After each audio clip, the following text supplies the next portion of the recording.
Hello, everyone, and welcome into our latest live broadcast. Today it is Sunday, the 7th of December, 2025. My name is CareyHolzman, and welcome in.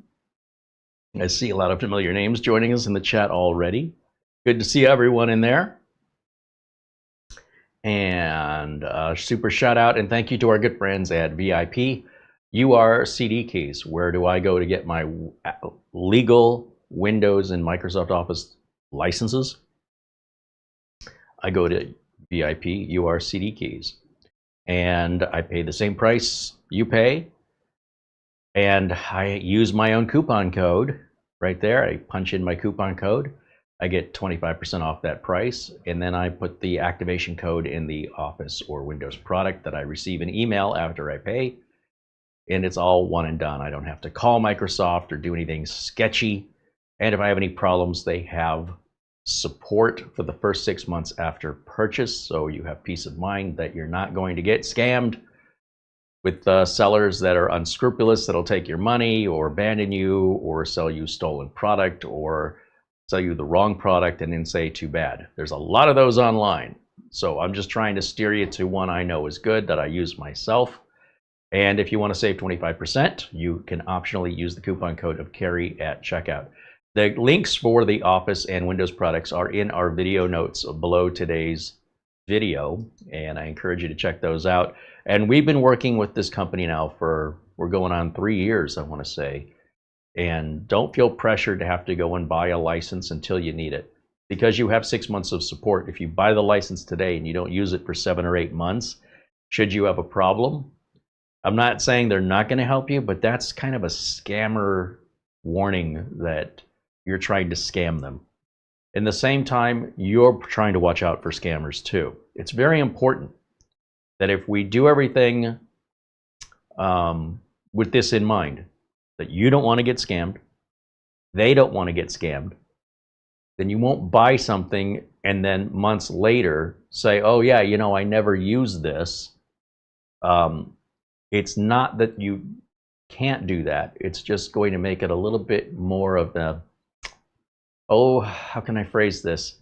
It's a suspicious activity that is very popular among scammers, but it doesn't mean you're a scammer because you did it. So if you want to avoid that whole unnecessary vetting process, let's just call it, you don't want to be scammed yourself, wait until you need the product, then buy it. That's why, you know, we don't put a date on this that says, hey, you got to buy by a certain date. We don't want you to do that. Wait until you need it. I don't want you to go to the grocery store and buy some bread, and then you're not hungry for 2 weeks, and then when you open the bread up, it's stale. It doesn't make any sense. So rather than do something unnecessary that can avoid you a headache later, think ahead. And that way things will more than likely go much, much smoother if you even had a problem to begin with. Because quite frankly, even if you did buy the key today and you didn't use it for 7 or 8 months, it's probably going to work just fine. But if it doesn't, and you need support, you've already surpassed your 6 months of support. And it's not that they won't help you, it's just that now we have to kind of uncover this very bizarre behavior that is typically only seen by people that are, well, it's very commonly seen by scam artists. And you will do the exact same thing to a seller, at least I do. If a seller's doing something that seems a little suspicious, that doesn't mean the seller's a scammer, but if it's something that kind of is a scammer behavior, a common behavior, it's certainly going to make you skeptical until you're satisfied. So I want you to have a good experience. So if you wait until you need the key, then go buy the key. It should be lickety-split, no problems. And if there is a problem, even then, it should be very easy to resolve very quickly. Let too much time pass, it's like not looking at a wound. If you untreat a wound over a period of time, you might end up losing a limb or even possibly dying from an infection because you ignored it too long. And, you know, it's just common sense. Let's just try and take care of things the right way when we're ready to, instead of trying to plan for a future that may or may not come. So with that, I've had a great experience, and if anybody does not have a great experience, you can email us directly and let us know about it. because if we find out that people are not having a good experience, we won't partner with them. So the very fact that they remained here after 3 years should tell you what you need to know regarding the confidence of the quality of the product and the support. And with that, today I'm going to talk to you about remote KVMs again, because they continue to innovate. What I've got in front of me are 2 KVMs made by a company called Luckfox. Actually, I think it's distributed by a company called Waveshare. And Luckfox is the name of the company, I believe, and Pico KVM is the name of the device. Now, much like SiPed, they make a lot of project hobbyist type circuit boards, things for cameras and things for automation, and very much more on the technical hobbyist side. And one of the things that they make, like SiPed, is a remote KVM with a screen and without a screen. And what's interesting about the Luckfox KVM is it's essentially a Jet KVM. The Jet KVM software, which we went all over Jet KVM last year, they open source that. It's a GPL license, and so they're using that GPL license on their products. Fully legal, nothing sketchy about it, but they've got slightly newer hardware than the Jet KVM. The Jet KVM software is a little more polished than their version of it so far, but they continue to develop it.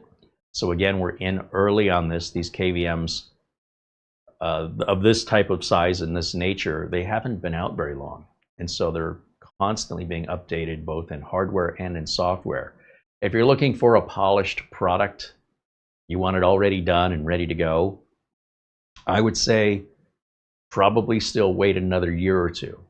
It's going to take that long before the products really kind of equalize with regards to features such as Wi-Fi, video loop out, 4K video, camera sharing, audio sharing. Some do some of that, some do some of the other, some don't do any of it. And I think it's just a process of people trying to differentiate themselves in the marketplace. And while they're introducing all these new features, the software is still a little buggy. It's not quite solid yet. So if you were an early adopter to that because you need it, then it's willing to put up with the little software glitches or potential frustrations because there's nothing else you can use that's like that. And if you don't want that, if you say, hey, look, if I buy a product, I expect it to work brand new out of the box, wait till it's about 2-3 years old on the market. And then you'll say, but it's not a new product anymore. That's right. Do you want a polished product or do you want a new product? You cannot have both. Same goes with a car. You want to buy a brand new generation of car, like when the Ford Bronco was first introduced, look up all the problems it had in that first year. So if you wait and you buy a brand new Ford Bronco 3-4 years later, they have had 3 or 4 generations to refine things. It's a much better car. They're still probably refining it. And the point I'm trying to make is to set your expectations accordingly. If you want to be early and you have a problem that this solves, they're awesome. I love them. That's why I make so many videos on them. And I'm super excited to see the innovation. I'm always super excited to see more updates to the software because it just keeps, what I've purchased is getting better every time there's another update. So if it was good enough before that I was excited to buy it, it just keeps getting better for me. On the other hand, if you buy it and you're frustrated because it's not doing what you want it to do, maybe just set it aside for 6 months and then come back to it and get the latest update and see if it's resolved. Or look at what new products have come out on the market with faster processors and different features that might just be worth it for you to chalk one of these up as a learning lesson. And then now you know what to look for to meet your individual needs. Because right now there's about 5 or 6 to choose from. And in about 3 years, there's probably going to be 24 to choose from. Different manufacturers, different models, different features. This is how it starts out, right? It starts out as hey, I have an idea. Someone else says, that's a good idea. We're going to be inspired by that. And then someone else goes, hey, those 2 guys over there are doing a pretty good business. Let's look into it ourselves. And everybody gets their take on it. Just like Mazda has their take on what a car should be, Ford has theirs, Chevy has theirs, Chrysler, BMW, Mercedes. They all have their idea of what a car should be. And well, overall, they all do the same thing. How they do it, whether it's gas or electric or a hybrid, whether it's things that are built-in features to the car that they wouldn't sell the car without. Another manufacturer might say, we're going to a la carte, basically, every little feature. So that way you can buy a stripped-down version of the car much cheaper. Somebody like a more expensive luxury car maker might say, we would never sell a stripped-down car. It goes against our brand perceptions. So for one person, one car is going to be more value. For another person with different values, they likely both wouldn't buy both cars. In other words, someone who's really looking for value and just wants the basics probably doesn't want a luxury car. And somebody who wants a luxury car probably considers a car that's for the basics as some kind of a throwaway, doesn't mean anything to them type of thing. So in much the same way, we have a lot of different KVMs on the market right now, different price points, different build qualities, different features, and different levels of support and updates to what the manufacturer thinks is important. And give it enough time, and eventually they all start to sort of blend together with many of the same features. The pricing should be more value as they continue to add value with the updates, and as they continue to upgrade the circuit boards with the newer technology that keeps coming out. It's another reason to introduce a new model with new features and add more value, etc. And this just keeps going on and on. And it'll continue indefinitely until such a point that either everybody's got one or nobody needs one. But if you wait and you say, well, I'll wait for the next model, you will wait forever because there's always going to be a next model. It'll never end. So at some point, you've got to decide, is it where you need it to be for price and for what it can do? And if so, there you go, decisions made. And these are very inexpensive, what I'm going to show you today. Let me say hello to everybody before we get started. Get my glasses out here. I've got my little mini PC here. It's only got 2 cables plugged into it. It's power and Ethernet. That's it. So what we're going to do to demonstrate these is we will plug these into the back, which is just HDMI and USB, and then give it an Ethernet cable. And then from the streaming computer, we'll access everything on this computer, BIOS, everything, because there's no software. There's zero software. Everything's controlled through any browser, whether it's your phone, your tablet, any internet-connected device, anywhere in the world. You just open the browser, and if you have it configured for worldwide access, which you have to configure, you're good for the life of the unit. You never pay any subscriptions or anything. On the other hand, if you never need to work on the computer outside of Windows, if everything you're doing is within Windows, you don't need a piece of hardware remote. You probably want a piece of software for remote, which is much easier. It's been around a lot longer, and it's much more polished and refined because of the years remote software has been around. And there's a lot to choose from, many of which are open source and free, like Rustdesk. There's also UltraViewer and a few others that you can use free that may be all you need. I often hear from viewers that are trying to say, Carey, could I use this as a media streaming device? You could, but you'd really be spending a lot more money, using a lot more equipment, and making it a lot more complex than just using a remote piece of software that would do that for free. So yes, there are always ways that you can make your life more difficult. If you don't specifically have a need to be controlling a computer, like getting into the BIOS or wanting to boot from different ISO images, things like that, you probably don't need one of these. This isn't for everybody. And on the other hand, if you do need to get into a BIOS, if you do need to load different or boot the computer from, say, a Windows installer or a memtest test, but that would require you to go all the way down to wherever the computer is, bring your software with you. You can do all that remotely through these. So please don't try to twist into a pretzel to force something into the way you want it to work. If you have to do that, you've bought the wrong tool. It's easier to untwist your mental decision-making process and your confusion than it is to actually work through the technical complexities to appease the goal you're trying to accomplish with the wrong set of tools. So that's all I'm trying to say. You're welcome to do that on your own. Don't get me wrong. It can be a great learning experience. But if you're asking me for help and advice, and you're saying, how can I use this hammer as a screwdriver, I'm going to tell you the best thing you can do is just use a screwdriver. And that's where our conversation is going to stop. And if you insist that you're going to modify that hammer in some way, I'm not going to tell you not to, but I'm not going to assist you, and I'm not going to encourage you, because you're doing things very, very difficult, which is your choice, but it's my choice to not want to be involved in that. To me, it's nonsense. I don't have that kind of time. If I did that to a customer that's paying me for my time, and the customer said, hey, can you do this? And I don't have the right tools, so I'm trying to jimmy something to work, I don't think I'm going to establish a lot of customer confidence in how long it takes me, how incompetent I appear to be, and overall what kind of quality job I'm going to do. So if you want to do that for yourself because you're sitting at home and you're looking for something to do, have fun. If you want my help, I'm going to help you the same way I help a paying customer, which is no nonsense. You're using the wrong tool, I'm going to tell you, use this other tool instead, your problems go away. If you refuse to hear that, then our conversation's done. I've done my part. So I just want to let that out there. I'm happy if you ask a question, I'm happy to answer it.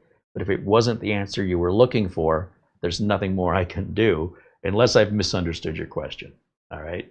So different tools to accomplish different tasks. If you insist on using the wrong tool, you're on your own. I'll tell you, I'll advise you, you shouldn't be using this tool. If on the other hand you are using the right tool and it's just not working right, now I can help you. All right, just so we're clear. All right, let me say hello to everybody joining us today. Hope you're having a great weekend here on another glorious Sunday here in Phoenix, where we have human weather in the 70-degree Fahrenheit range. Eugene Ildago joins us and says hello. Eddie Casanova and Jonathan Fells are saying hello. There's Sean Skinner. Mark Gaines and David Graham joining us.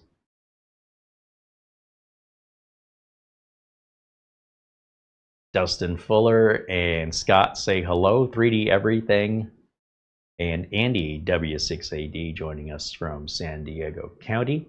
There's Bike Man saying hello, and Brian Weber joins us along with John Lewis.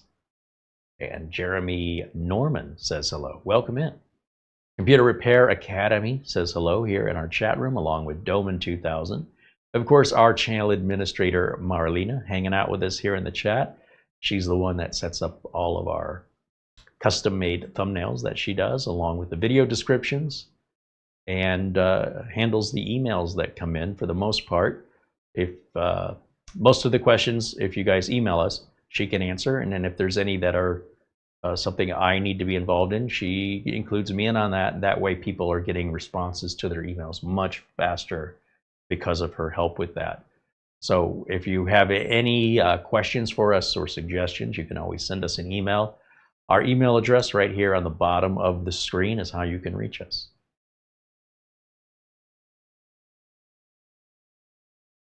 Somebody named 2278272 says hello, whatever that means. Welcome in. Nicholas Barlow joins us.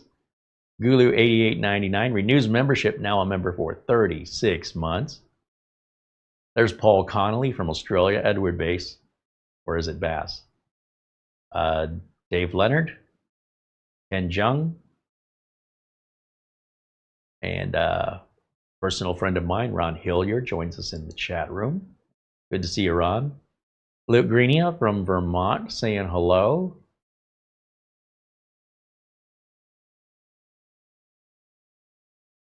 And hopefully I got everybody. Okay, so what we're looking at today, let me jump over to Waveshare. So Waveshare is the company that distributes this, or the main company, I should say. There's other distributors. And let me grab my window capture. Okay, and this link that I'm showing you is in the video description below the video if you want to go there yourself.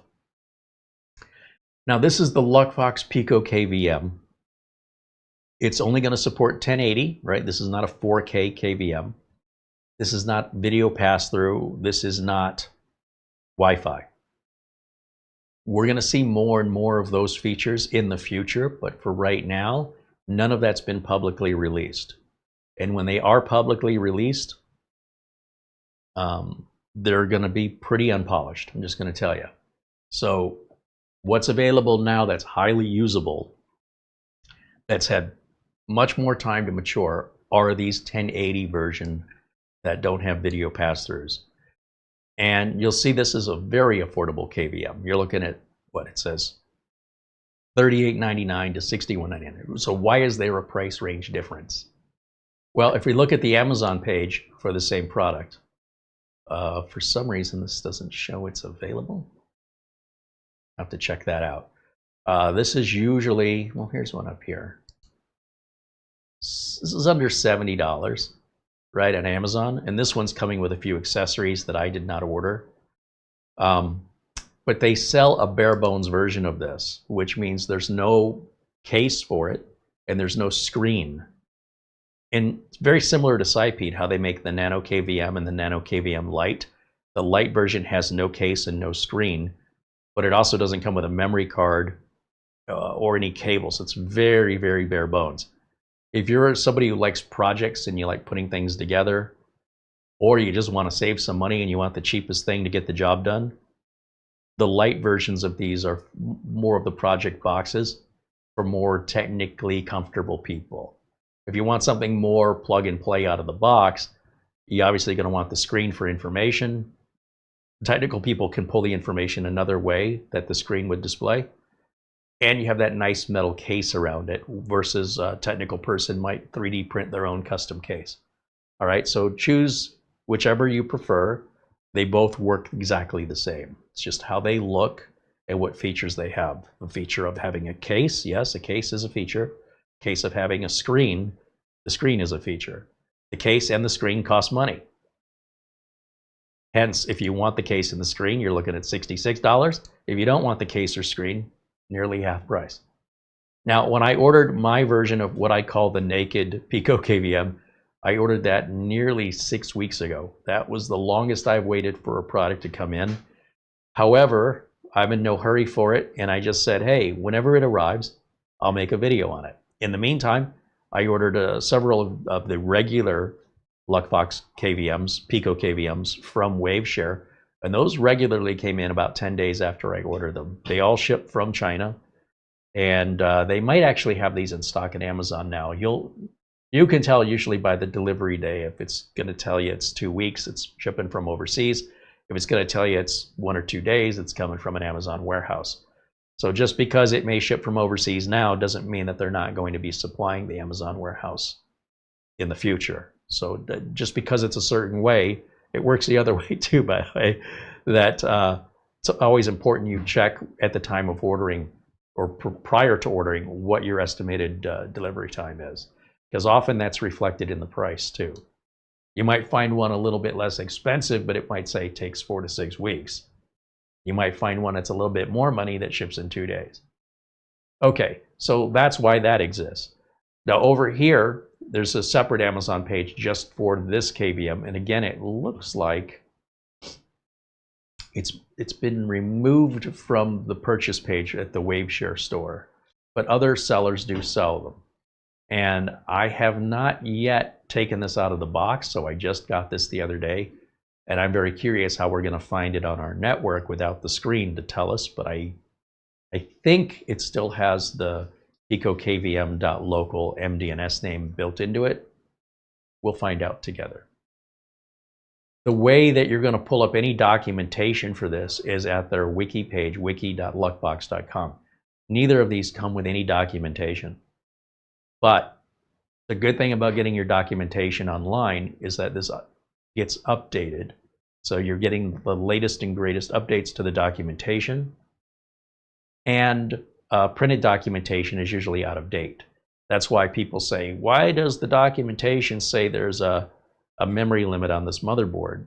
And it's like, well, because when they wrote that documentation, that was true, because the biggest memory modules you could buy were a certain size, and now they've made the density of the memory modules bigger, and they're not going to go back and reprint the documentation and mail it to you. So more and more, this is going to be the future of things. You're going to look online for your documentation. Don't be afraid to look for YouTube videos and other websites and forums where there are enthusiast groups that also provide information separate from the manufacturer that might prove to be more helpful. They could also prove to be less helpful, depending on your level of comfort. So here we've got the introduction of what it is, how to get started with it, how to configure the remote access, how to do like a remote operating system installation using virtual media, like having an ISO image that you would load with a utility many of you are familiar with called Ventoy. This isn't Ventoy, but if you're familiar with what Ventoy does, this kind of does the same thing, but it's built into the KVM. This is how you're going to update the firmware. This is the software it runs on, and these updates are critical. And then there's some FAQs, frequently asked questions. Let me jump back over to camera 1, and let me look here in the chat if you guys have any questions before we get started about what this is, what it does, who it's for.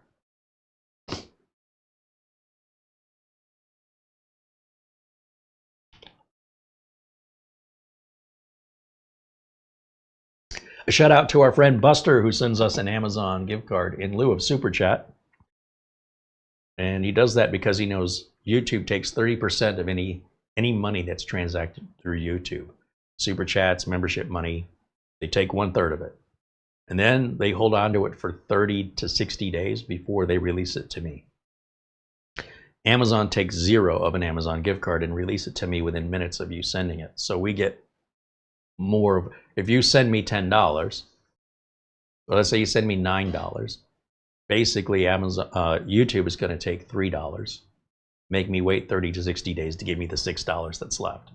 If you sent me $9 in an Amazon gift card, I get all $9, and I get it within minutes of you sending it. So, well, we appreciate any and all support that we get. We can't tell you how much we appreciate circumventing YouTube. They're making enough money off the advertising and the memberships, and I suspect they're making more money than I am on my own channel. But be that as it may, we appreciate any and all contributions, and certainly Buster and his generosity, along, of course, with our friends Mark Gaines, Barry Klein, and many others that are regular contributors here. Our channel is viewer sponsored. We don't run any advertisements.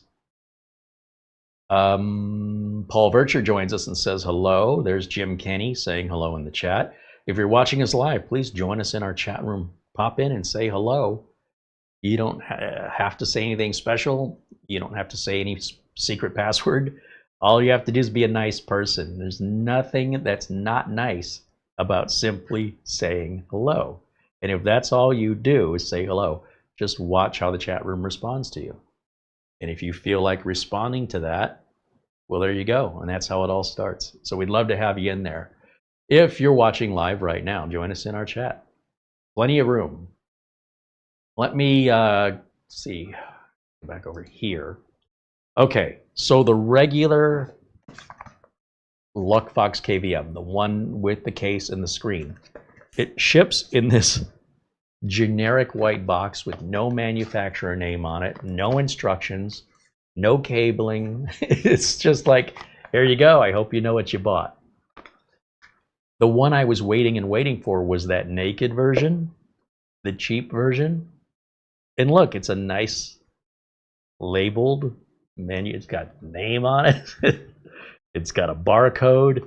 Like this is what I'm expecting. I'm like, what kind of bizarre thing is this in a plain white box? It's just like, is it sketchy? This box is about the same shape and size as a standard deck of playing cards. That's how small it is. I've not opened this up yet. Now these, I've ordered several of them, and in members only videos, we've looked at them and learned about some of the idiosyncrasies of it. One of those is you don't get any useful cabling. You get a USB splitter, which I don't even need. What you do need is an HDMI cable, and you need a USB Type-C to Type-A cable. Some KVM manufacturers include those cables. This manufacturer does not. Without those cables, you're not really going to have much use for either one of these. So I went on Amazon, and I guess I didn't bring them out here to the desk. So let me go grab a couple. And I bought short and thin HDMI and USB C cable, C to A. And this is the one I get from Amazon. I think they're about 1.5 to 2 feet long. And these cables support 8K, even though we're only at 1080. But I think they run about $2 each, so why not get more than I need? And when it comes to USB-C to USB-A, you want to make sure you get a data sync cable. You see, the problem is charging cables only have basically a couple wires in them. There's no wires for data transfer. They're built to charge phones or charge devices and then not transfer any data. Data sync cables, they cost a bit more. That's one thing you'll know if you're shopping and you're not sure. They do cost a bit more, and they can be used to both charge a device as well as transfer data to and from the device. And we're going to need a data sync cable. If we use a USB charging cable, our keyboard and mouse won't work, but the KVM will power up.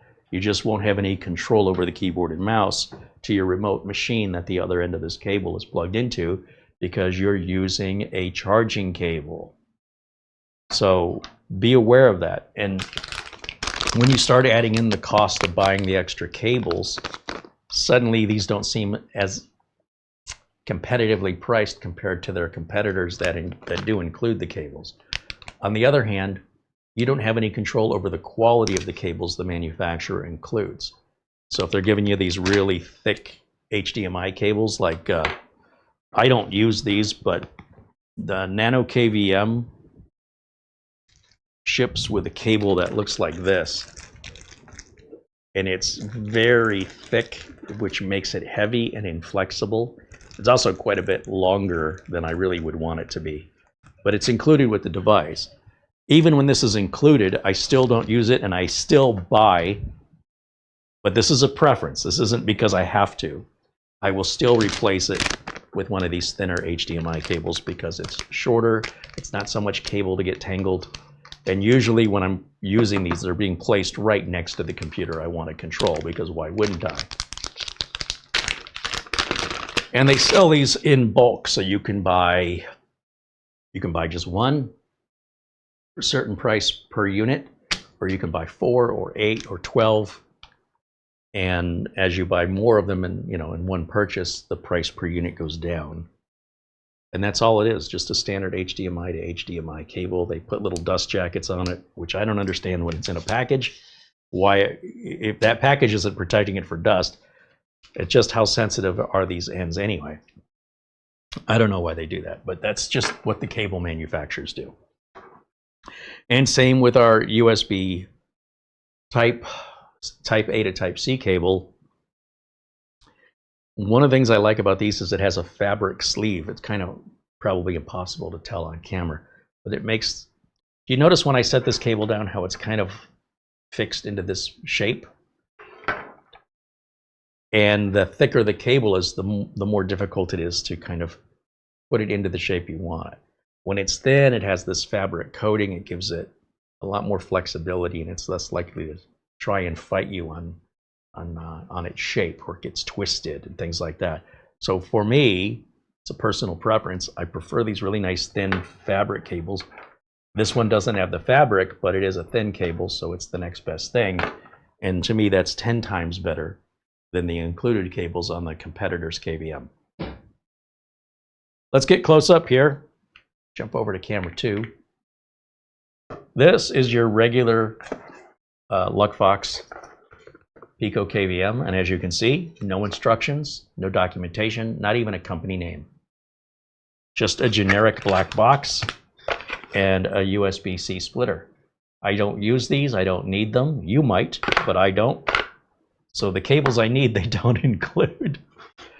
It's placed in an anti-static bag, which I don't understand why, but I guess it's just there to protect it from getting scratched against the box. It's like packing material, because nothing about this is static sensitive. That's what the case is for. So you get a little piece of foam. Again, it's just mostly just packaging cushion, so that when it arrives, you're not going to get a cracked screen, which is right here, which has film protecting the screen from getting scratched during shipping. And then you can take the cables you bought, and right here we've got HDMI, which we plug in, and our USB Type-C. So if you knew that prior to ordering it, You could start using it right now. If you open this, thought you were going to get cables, and you don't have the cables, that's very frustrating to wait for it to arrive. This took 10 days. You're all excited, anticipating using it, and find out you don't have the cables. So I want you to be aware of that. Not every KVM includes cables. Some KVMs do, some KVMs don't. And as I mentioned, they do give you the splitter because you only have one Type-C port here. So if you wanted to provide separate power to this, like from a cell phone charger, you could put that here. But I'm not going to plug this into a computer that's turned off. Anytime a computer's turned on, the USB is on, and that powers this. Some people want to turn a computer off remotely, and if that computer doesn't support power through USB when it's powered off, some do, some don't, then you'll need to provide separate power to it. A lot of other manufacturers, they'll offer you a second USB port, which means another cable. It's more of a tangle. It's more things to plug in. So given a choice, I'd rather have the splitter. That makes more sense. Now, this naked version, I keep calling it a naked version, is just a bare circuit board, but at least we have a labeled box, a barcode, a manufacturer name and logo. This feels a lot more like what I was expecting, a lot more professional. And then inside, once again, we've got it wrapped in an anti-static bag, but that's a bare circuit board in there, so that makes sense. No documentation, no cabling, this is all you're getting. This is a bare bones, stripped down, cheap as you can get it, $35 KVM. So let's open it up.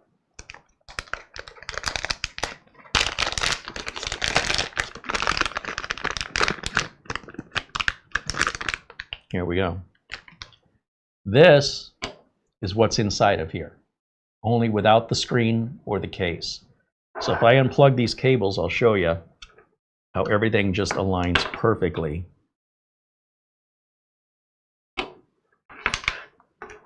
I've got one of those upside down, don't I?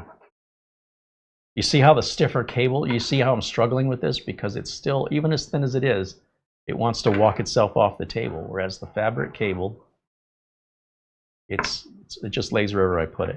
That's, again, maybe something that you think that's a ridiculous thing to care about, but you can see how I keep struggling to get this cable to stay because of how inflexible it is compared to the other one, which is still way better. This is still way better.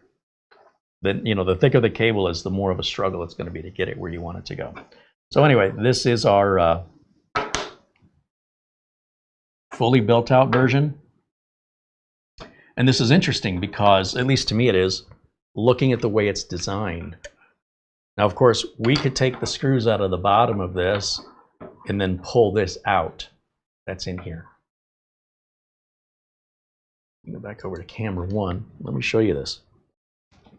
This is pretty neat. What we're looking at here are two circuit boards. The ports are exposed. It's exactly the same ports that the case has holes cut out for. And you'll notice there's no holes anywhere else. And there are two very tiny micro switches, micro buttons. And those extend through the case right here as labeled. See if I can get the camera to focus and hold it right side up. The micro switch closest to the center of the circuit board is going to be your reset. And the boot one is the important one because that's how you're going to flash the firmware with the boot. And then you have a micro SD card slot here if you want to expand the internal storage for other ISO images or files, like a flash drive. So if you look at it, it's exactly the same. I do believe that the little monitor would plug in like right here and screw down up here. That would be my guess. And then the case goes around it. But we don't necessarily need the monitor, we don't need the case, but we might need the 30 bucks. That's the price difference. So again, we just have the 3 cables. We're going to plug it into the network because this is not Wi-Fi. We're going to plug it into HDMI out of the computer we want to control. So this gets plugged in as if this were a monitor. And then we give it USB, the Type-C data sync cable that provides this with the power. And I'm wondering if we have to provide this with a memory card or not. I'm seeing what appears to be, I do believe this has an eMMC with the software already on it, and that this is that micro SD card or trans flash slot. That's what it looks like. That's right here. This slot right here is this slot right here on the inside. So they're exactly the same in every way. It's just one's got clothes on.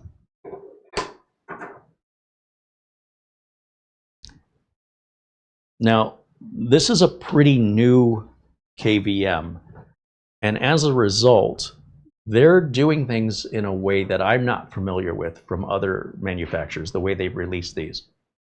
First of all, I've never seen anybody on YouTube review these. And I think it's because the people you're watching on YouTube are being sent free products, and that's what they review. We go out and we buy products that we want to review. We don't wait for somebody to ask us. We just go and buy it. Isn't that the way you buy things? We're not doing it any differently than you do. As a result, if a company like this Luckfox Pico KVM doesn't have a marketing budget or doesn't have a marketing person, or they're still pretty new, they're not ready yet to send their product out to content creators, then how are you going to know about it? You know, for as much as we can want to block ads and things like that, without the ads, you wouldn't be wearing the clothes you're wearing that were all advertised. You wouldn't live in the house you're living or the apartment you're renting that was advertised. You wouldn't go to the grocery store and buy the products you buy. If they weren't advertised, you wouldn't know they existed. So for as much as we don't like ads, we really do act on them. Everything in your house that you look at, from the color of the paint that's on the walls, if you put it there, the carpet that's on the floor, the couch you're sitting on, the monitor you're using, the keyboard you're using, was probably purchased based on an ad. Okay. There's a point where there's too many ads. I get it. But all ads in and of itself aren't necessarily bad. But here's an example of where, if the only way we know about anything is because of an advertisement, whatever happened to word of mouth? Whatever happened to the days of, hey, look what I found at the store over here. Hey, where did you get that? Right? And this kind of returns us back to the way things used to be, which was mostly word of mouth, when advertising was pretty much just limited to TV and radio, and you never quite knew the audience you were talking to. I suppose if you had a computer-related item or a tech-related item, you would air that commercial during a tech-related television or radio program. But with YouTube, everything's so segmented, and the internet in general, with forums and websites and video platforms, that it starts to become nothing but just endless commercials. Companies pay influencers. Influencers sell their subscribers. They say, you need to pay me more because I have more subscribers.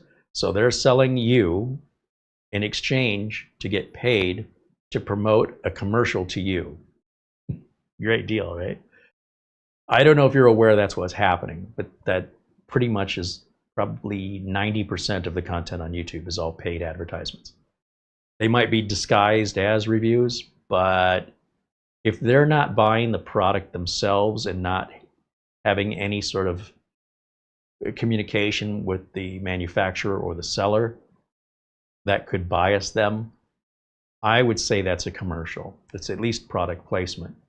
What we're doing here, and I cannot emphasize this enough because it's so rare to find this on the internet today, is we're sharing experiences not as an influencer, but as one friend would tell another friend.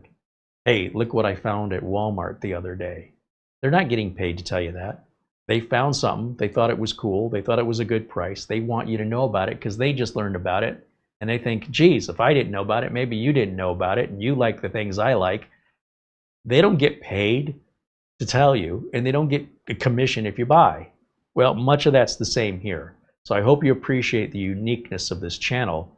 I hope my channel becomes a trend in the kind of content that is viewer sponsored and not controlled by the manufacturers.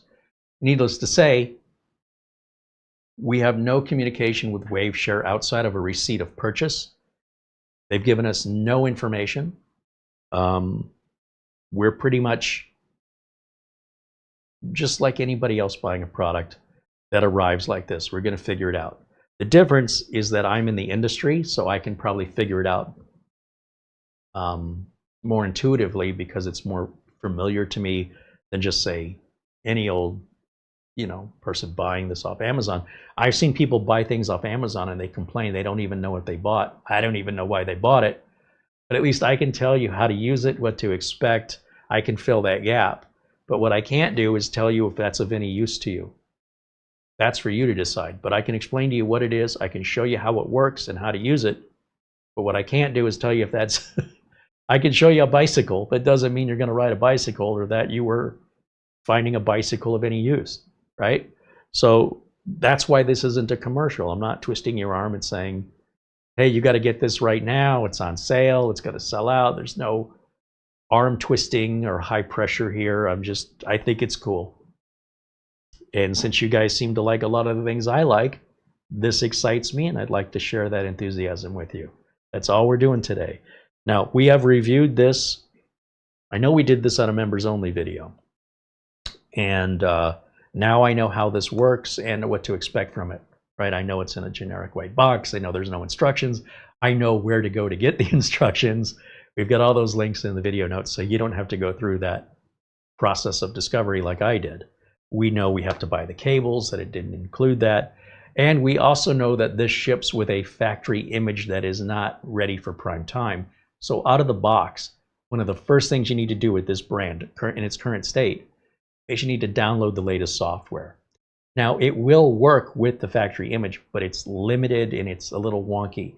And if you don't realize there's a newer image and you have to go get it yourself, it doesn't tell you and it doesn't offer you an update button, not yet. You have to go seek this out. I'm going to show you how to do that. Then you put that new image on it, all of a sudden, hey, this thing's pretty amazing. Okay, so since I've never used this before, I'm just going to plug it in the same way. So HDMI and USB. And then we need to give this a network cable. This is a tiny, think of it like a Raspberry Pi. It's not a Raspberry Pi, but think of it as its little tiny computer. And this little tiny computer operates independently of the streamer. It operates independently of this.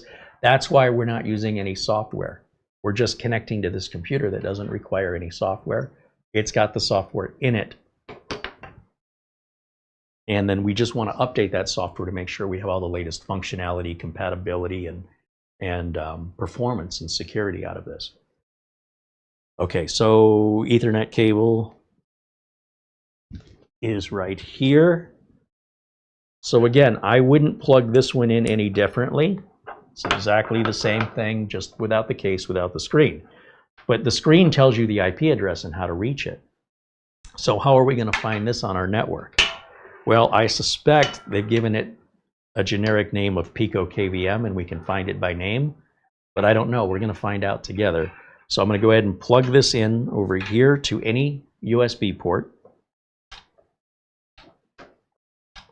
And initially, we're just connecting this so we can access it on our local area network.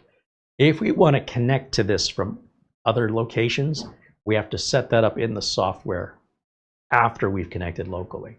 You have to connect locally first in order to configure how to access it globally. Kind of makes sense. How can you access it globally if you haven't first set it up locally? How would you configure it? All right, so that's our USB cable, and then this is our HDMI, which I will plug in right over here. Now, I am assuming there's some lights or something that tell us we've got power. All I can see is the Ethernet cable, the the Keystone jack here has some lights showing network connectivity, but I don't have any power light and I don't have any screen. So the benefit of this one is obviously the screen would light up when it has power, but I mean, I'm not so stupid as to not realize I just plugged this into power. There's no power switch on it. It does have a boot and a reset switch, but those are not required to turn this on. You cannot turn it on or off this way. The boot button just reboots it, and the reset button just resets. So, all right, let's go to, actually no, the boot button can boot up a remote computer. That's turned off. I don't want to get into that because that requires the other kit I showed that came with a little circuit board and the cable that I told you I don't need any of that. That would be like if you had a tower computer and you wanted to power it on and off remotely.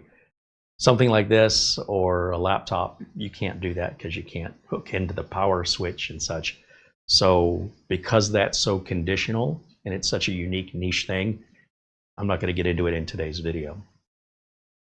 So when I've given this power, it starts to boot up. So again, without the screen giving us any indication of what's happening, we just have to give it 30 seconds or so to fire up, which more than 30 seconds has passed since I plugged it in. It should be good to go. So what I'm going to do is I'm going to open my browser and we're going to go over to the window capture again, and I'll show you. First thing I want to do, and I'm just guessing here, is I'm going to open another tab and I'm going to go to PicoKVM.local and hit enter and see if it finds it on the network, and it does. That's it. We're already logged in to this Minis Forum computer through the browser. No software. But, and here's the other thing. If you've ever seen the Jet KVM, basically the Jet KVM software looks exactly like this, except it says Jet KVM right here. But again, that is an open source GPL license. And Jet KVM has their own cloud service. Luckfox does not. So if you want to access this globally, you'll set up Tailscale or zero tier. But we're not going to get into that today either because, again, that's more advanced. Just to show you how this is connected locally as a demonstration, you're going to see two mice on the screen. The big mouse, the big arrow, is me, and the little one following is the remote PC that I'm connected to. Now, I talked about how important updates are. This functions right out of the box, but barely, in the sense that it didn't ask us for a password or to set anything up. So we're dealing with a very early version, a barely working version of the software here. So when we go up here to settings, we can see the app version is 001 and the system version is 010. It doesn't get much lower numbers than that unless it says beta. If we hit for check for updates, I guess this isn't working. And as a result, it's going to say whatever they're pointing to look for updates isn't there. And in future versions of the software, this check for updates button is gone.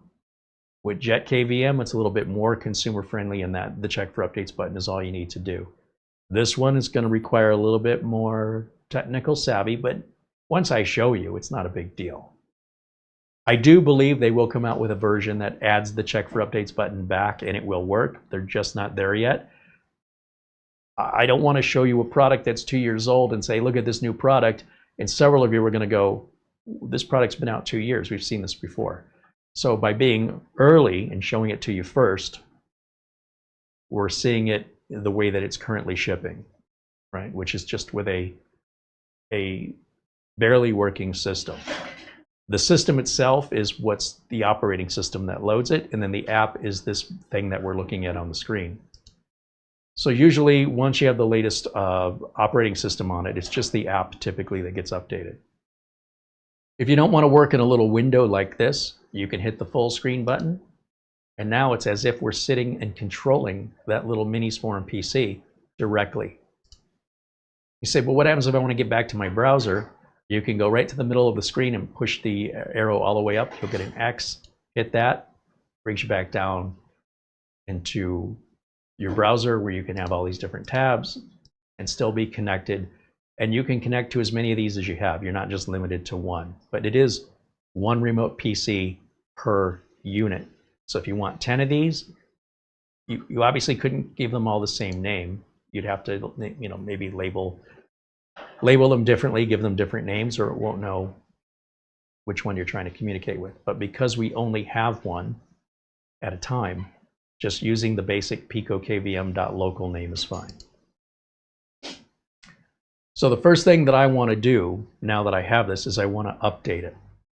So what I'm going to do to update this is we go to their documentation, which is over here, and we go to Pico KVM firmware update. And it's going to walk us through a driver. What do we need the driver for? The driver is used for the firmware update software to locate the device. Otherwise, you don't need a driver. So you need to install the driver first. So you're going to click here to download the driver. Then we go back over to their page. Where did I put it?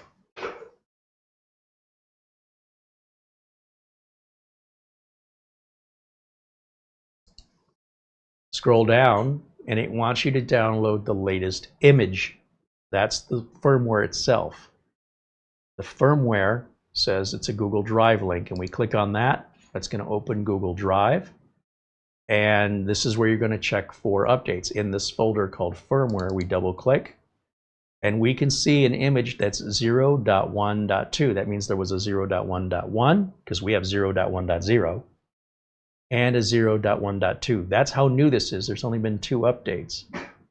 It's a .img file, and this number here, 25 is the year, 11 is the month, and 19 is the day of the month that this image was released to download.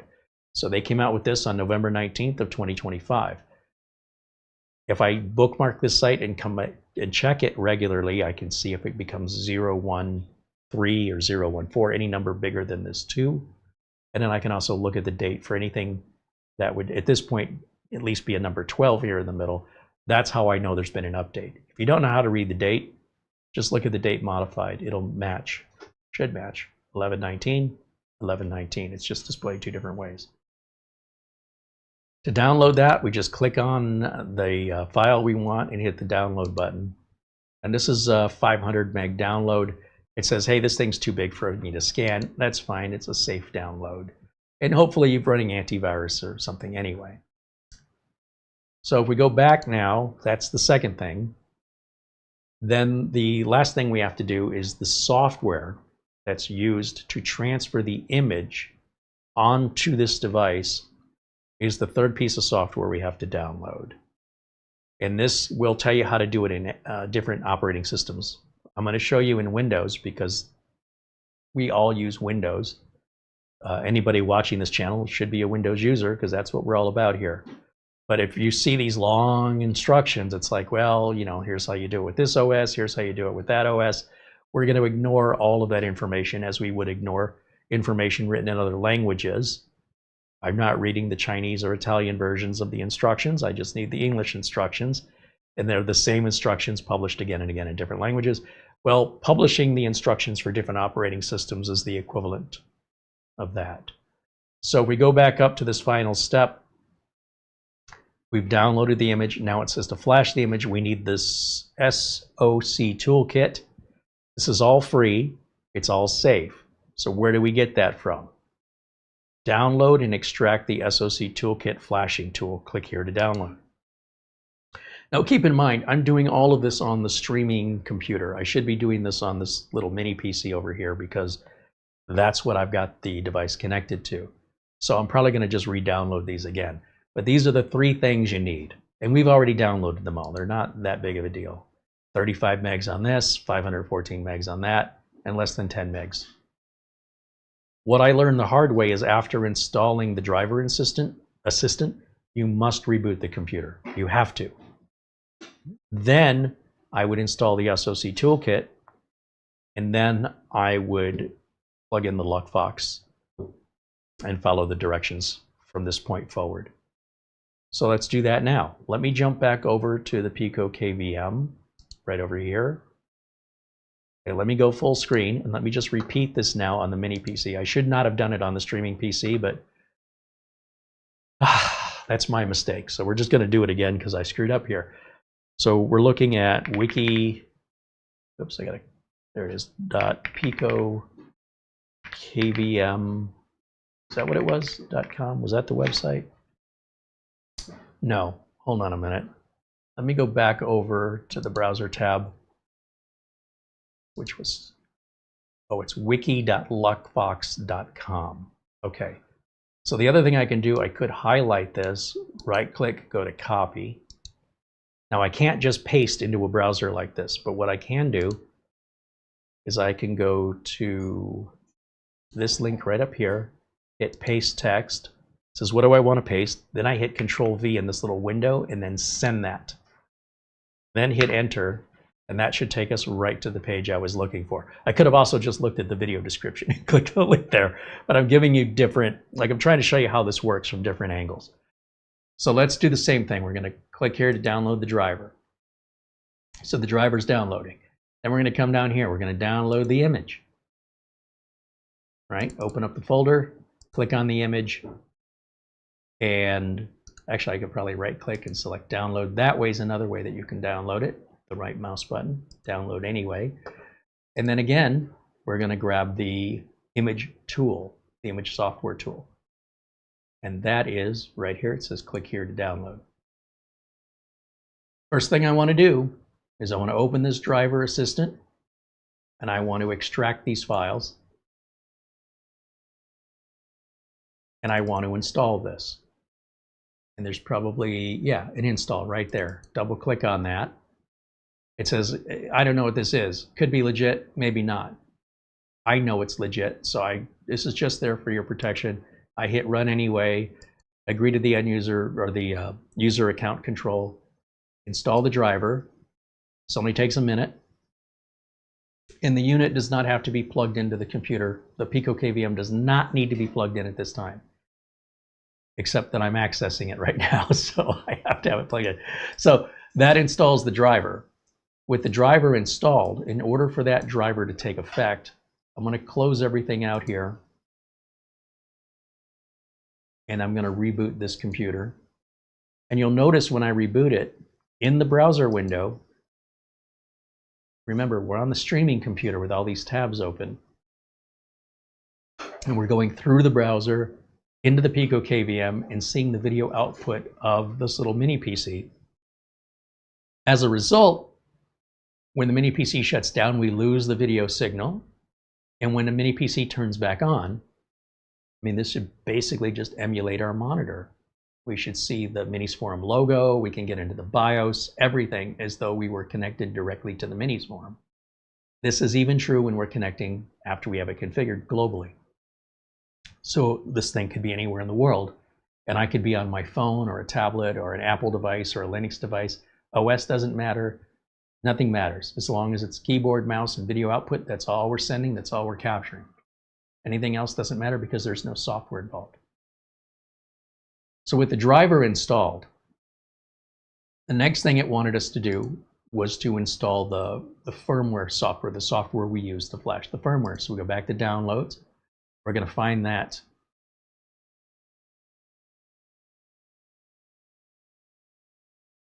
SoC toolkit, and we'll extract that. And we're going to install it. Again, it's saying, hey, we don't know what this is. It might be legit, maybe not. We know it's legit, so I'm going to go ahead and give it permission. It's just there to be extra cautious. And at this point, we need to go back to the directions, and we need to verify that I did, in fact, download the image file, which I did not. I just noticed I didn't see it in our downloads. Let's see if it's in there. So these are the zip files we downloaded. And then these are the folders of those zip files extracted. So I'm missing the image. I need to go back. I guess I rebooted the computer too soon before the download had completed. And again, if it makes it easier for you to see, we could just open up full screen here and we have the whole monitor as if we were sitting in front of it. And now there's certain configurations we have to do, particularly right here, that's going to walk us through on the documentation. So let me show you that. So we were at what? Wiki.luckfox.com. I think this is the page here that was cached. And we scroll down, and we got to re-download this again because I didn't let it finish. Double click here, right click, download, and download anyway. And yeah, I don't know why I didn't grab it before, but you can see it's downloading now. That's oh, I see. It says this might be dangerous. I'm used to using Chrome. Edge says, hey, I don't know. We don't know what it is. Well, we want to keep it. I think that's what I failed to do. All right, now we have everything we need. And we follow these directions. It says, first of all, on this box, select RV1106, right? That's why they got a red box around it. So if we look here and we select RV1106, it should all be numerically and alphabetically organized, I think. RV1106. Okay, and then click OK. And we're going to be connecting it through USB, so we'll select USB. Now, let me minimize this and go back to these instructions. What's the next step? While holding down the boot button, connect the board or the Pico KVM to the back of your PC, and then release the boot button once this is going to fill in right here with the name of what it detects. Without the driver, it won't detect it. So this is the next step that is a little bit confusing because you have to simultaneously hold down the boot button on the Pico KVM while it's unplugged from USB. And then you're going to plug it in. So now I just realized I have another little flaw in my demonstration here, is that when I do that, we'll no longer be connected to the remote PC. This is something you need to do locally. You're not going to be able to do this remotely until they build an update button into the software like Nano KVM has and Jet KVM has and Comet KVM has. I anticipate they will be adding that. They're just not there yet. So this isn't ready, in my opinion, to be deployed for global access. You can, but it just means that until the until the update button is built in, you have to manually update this locally. You cannot do it remotely. So the way I'm going to get around this is I'm going to come back over here, and I'm going to go back over to camera 1, and I'm going to show you from this point forward by disconnecting the KVM entirely from this mini PC. And I'm going to plug the mini PC into the streaming computer, which is how we traditionally evaluate these computers, right? So we're going to grab, I need a keyboard and a mouse, and I need video, which is, by the way, all we had plugged in here. So here's my video going to the streaming PC. Now, obviously, if you're not capturing this for an audience, you wouldn't need this complicated setup. You would just work on it locally with one machine. You don't need 2 machines to do this. I need a separate machine for streaming it to you. So I don't want you to think this is more complex than it really is. It's just more complex for me for this added step to show it to you while I'm doing it. And then I need a keyboard and a mouse to control that. And obviously this setup is not remote. This setup I have to be local. I'm going to plug our wireless keyboard and mouse in here. Like so. Now, the boot button is the button closest to the edge. And I say that because these buttons are not labeled. These little teeny tiny micro switches here, you just have little symbols above them. So what we're going to want to do for this is we're going to hold that button in, while at the same time, while we're holding it in, we're going to plug this into any USB port on this computer that has the flashing software and the driver running. And so let's switch over so we can see this computer right now. So we're going to go to a different input than my cameras. We'll go to HDMI 3, and that should bring up, brings up this little computer here. Okay. And while we're doing that, I guess I can put camera 1 back on and put myself in a corner here, because I want you to see what I'm doing. Let's minimize these instructions for right now, which I just covered up my ability to do. You bring this down, and let's bring this. I got to use the other mouse now. I'll minimize that. Okay. And then let me go full screen over here so I can see it the way you guys at home get to see it.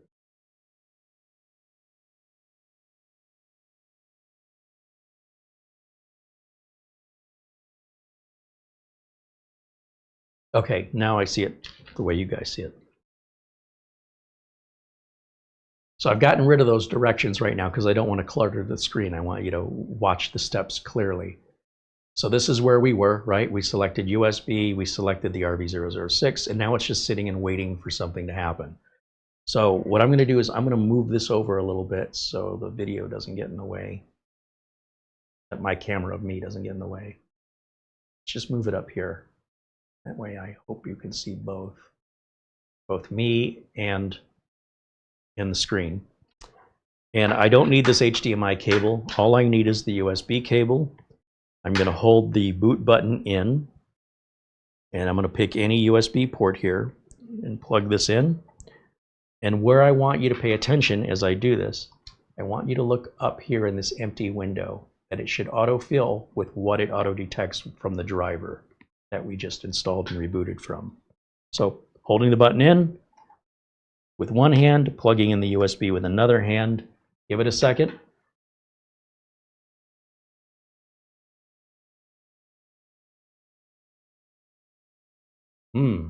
Not detected.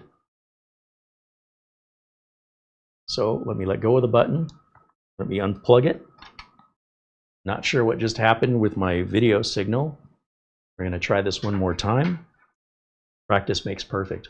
Hold the boot button in. We're going to plug into the USB port. And there it is. It just said mask ROM 22. I can now let go of the button, set this down. Go back to our documentation. Okay, so what does it say to do next? It says, okay, we've done this step, we've done this step. Click search path to select the firmware directory. So search path is this button down here. And then check all the partitions you want to flash, and then click the download button. Let's try that out. Back over here, we're going to hit the search path. We're going to go to our downloads directory and look for that image file.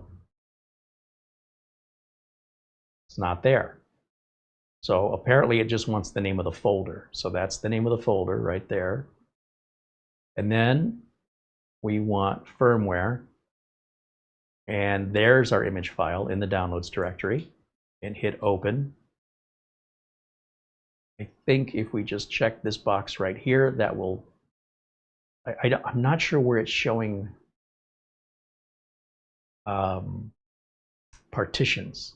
Not sure where that is. Maybe I'm misreading something in the documentation. Because it's saying, oh, hit the download button. Interesting. It's working a little different than that because I'm looking under firmware/upgrade.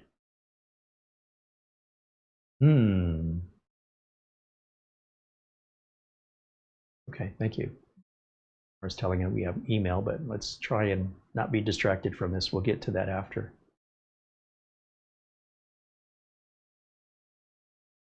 Device connection and one-click full image. So I guess that's what I'm trying to do. I'm trying to do a one-click full image. So these are the directions I should be following. This is where it's a little confusing because it says this is step 4, but that's only if you skip over step 3. So step 3 is one way to do it, which is a little bit more complicated. Let's just stick with step 4. So skip over step 3. This is where the documentation can be improved, and this is why I'm making the video to show you. So we've done this. We didn't need to hit the search path button at all. All we had to do was click firmware to select the firmware directory, then click the upgrade button to start flashing. We didn't need to check any boxes in here. This is a little confusing, but this is ultimately a lot easier.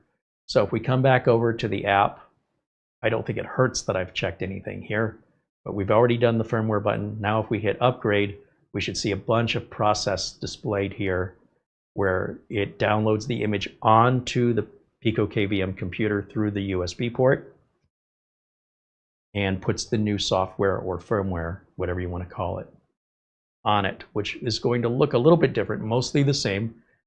It's at this point, it's just polishing, and there's going to be more and more of these updates. And until they put that update button back in and it works, this is the only way you can update this right now.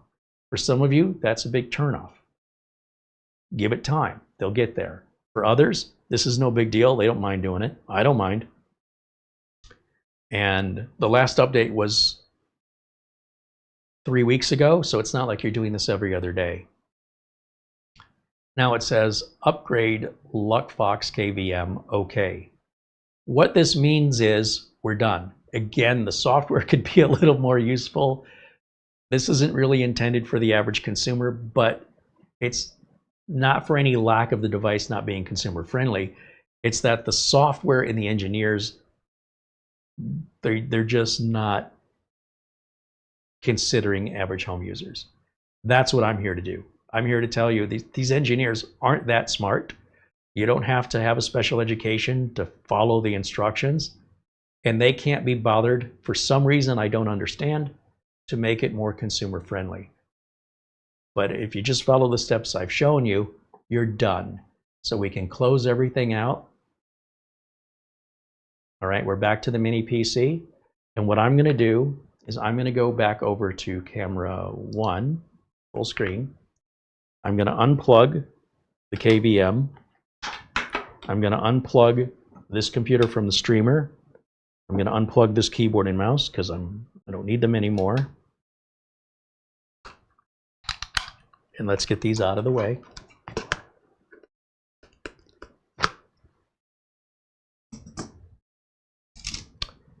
And now we're going to hook this up for the very first time again because it's got all new software on it.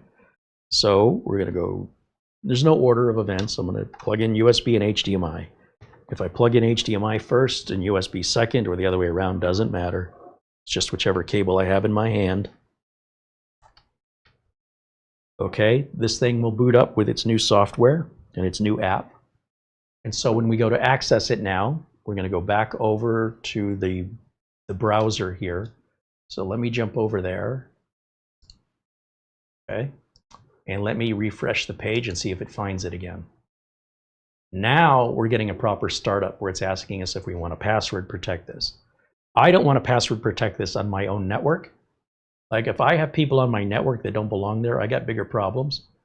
But some of us are more paranoid and schizophrenic or security conscious than me. I don't want a password. I think it's a hassle when it's on a local network. If I configure this for a global access, that's a different story. So this option did not come up the first time we fired it up because they hadn't gotten the software that far done. That's why that factory image isn't really meant to be utilized the way it ships. With that option selected, by the way, if this was a Jet KVM, you'd get the exact same screen, only without the Chinese options. Again, I think this is all going to be refined in future updates. And of course, you wouldn't have the Luckfox logo. Otherwise, it looks exactly like Jet KVM because it is the open source Jet KVM software they're utilizing, and they are customizing it. Hit continue, and we're in. Now we'll probably notice the mouse is a lot more responsive. It's much quicker. And if we go up here to our settings, we can verify that the app version is now 0.0.4, and our system version is now 0.1.2. And that means many of these other options are going to be there. But you'll notice there's no update button here anymore. The version we had, it was here, but it didn't work. So they removed it, and when they make it work, this is where it should be when they're done. Everything else is exactly the same as a Jet KVM in regards to your options here. So if you're familiar with that already, there you go.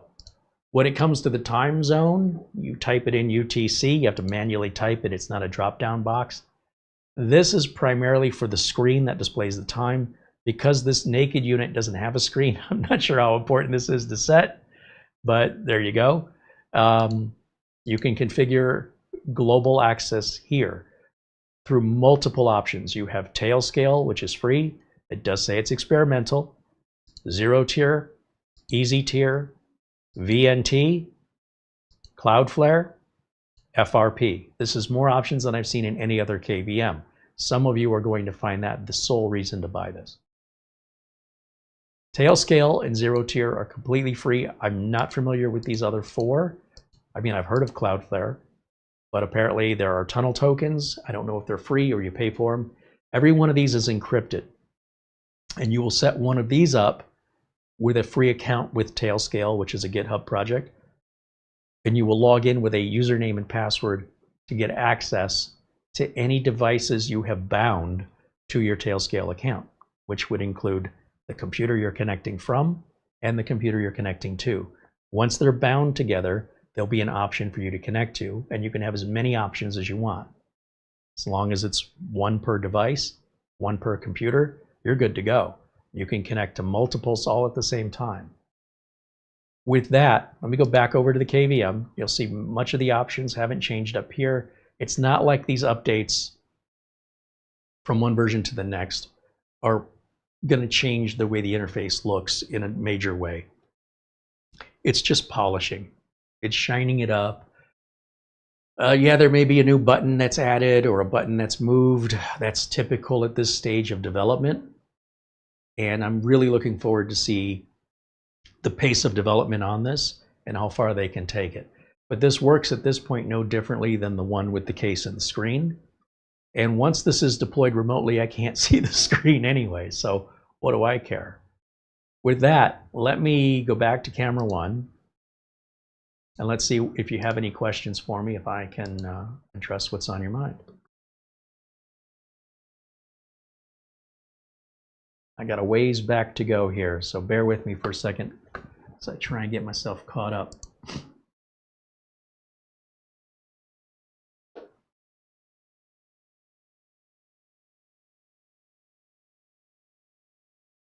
Mark Leibowitz joins us from Chicago, says hello. I see Lou Greenia says hello from a snowy Vermont, just got back from hunting, a crisp 9 degrees Fahrenheit, even the deer are hunkered down.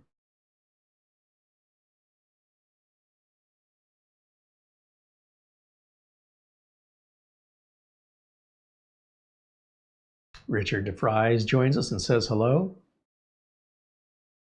3D Everything says hello. USA C2C saying hello here in the chat room. New York Renal MD just became a supporter. Thank you for that. And welcome in. Welcome into our tech club. Every Monday we do members only videos. That's for supporters only. Only supporters can watch those videos and only supporters can interact in those videos.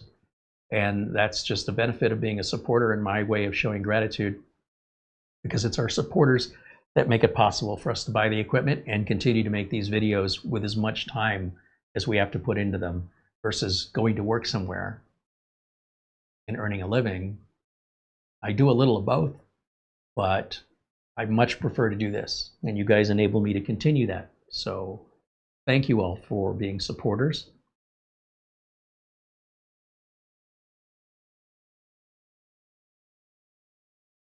New York Renal MD, any advice for a memory shopper for SODIMMs? I found 32 gigs of DDR5 for around $200.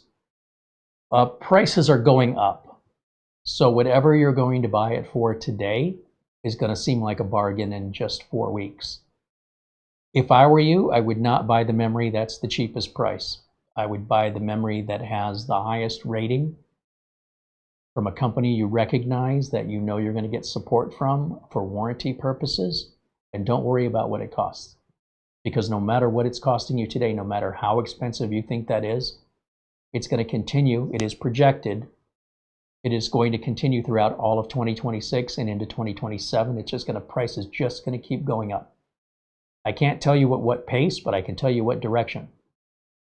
So if I were you, again, I wouldn't shop for the lowest price. Shop for a name brand, a reputable brand. Look at the reviews and go ahead and make your purchase. And if you purchase from somewhere like Amazon, you know you have a 30-day return policy.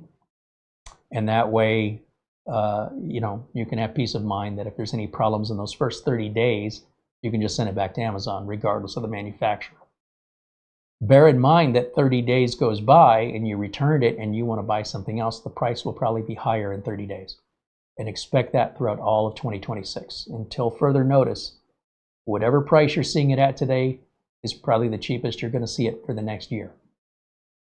So don't be too focused on the price. I'm telling you right now. And whatever you pay, if you think you're paying too much today, come back in 2 months and look at the prices and tell me if you got a steal today. What you thought was expensive today is going to seem like one hell of a bargain in 2 months. So please don't focus too much on the price. Whatever that price is, I assure you, it's a good deal compared to what it's going to be. Just make sure you get good quality RAM from a manufacturer that, you know, when you're outside of your return period, you're in warranty, that they're going to honor an RMA, return material authorization, if something should happen. Like normally, if the RAM works, it's going to work for forever. You know, if it works in the first 30 days, it's probably going to work forever. But just in case something happens, you're not going to want to have to go buy RAM at that point because it's going to be even more expensive than it is today, especially when you got a warranty on your RAM.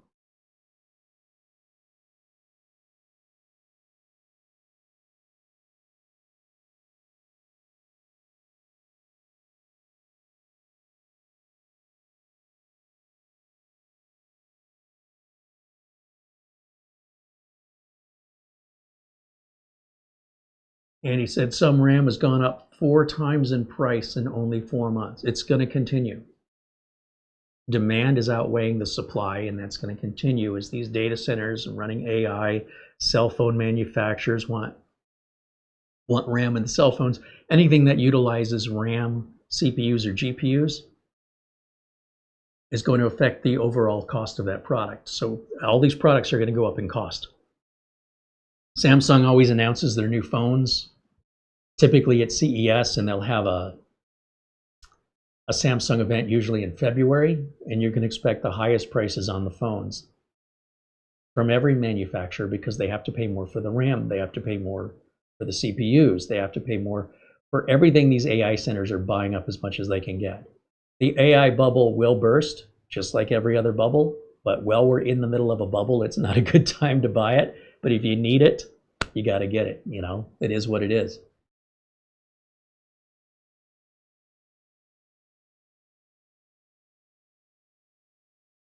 Sometimes we have fuel shortages and the price of gas will go up to $5 or $6 a gallon. It doesn't last very long, but well, if you need gas and it's now going to cost you twice as much to fill up the tank, you can either stop driving the car, don't drive it as much, or just buckle in. And it's like a big thunderstorm. We can't control the weather. Whether or not we choose to go out in it is a choice.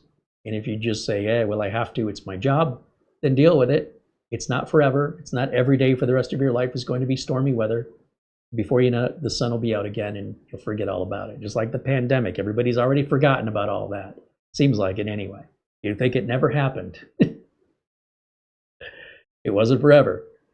So if you could postpone buying the RAM for a year and a half, you'll get a better deal on it. On the other hand, if you need it, price shopping isn't really much of an option right now, just being able to get it.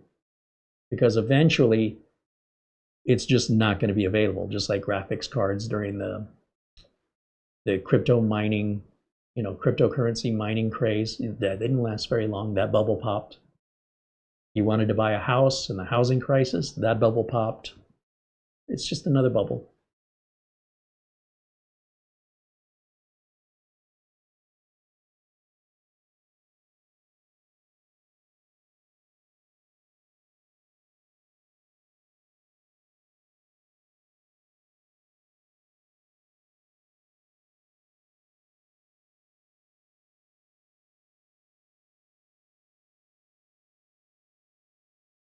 And this bubble's just starting.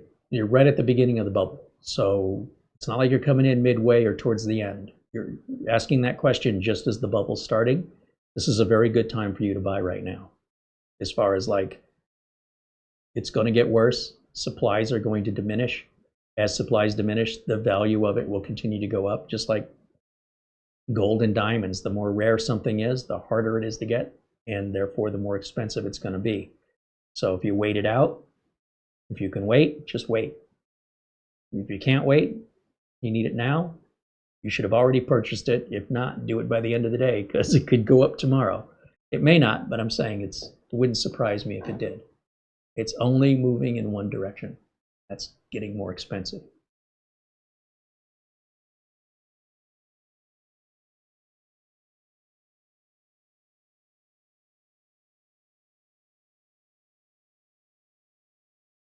David Graham says, can I ship you my snow? I would gladly take your snow.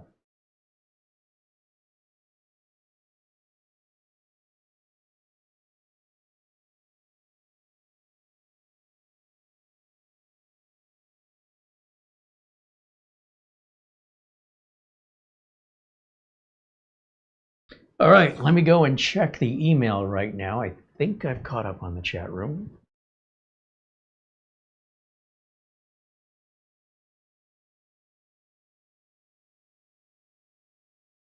Oh, Paul Vercher sent an Amazon gift card. Hello, Carey and Mara. Happy holidays. Thank you to Paul for the Amazon gift card.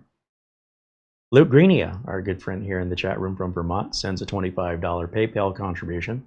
He says, here's a little something for a friend. Every little bit helps. Be to check out the pictures I sent Mara. You might enjoy them.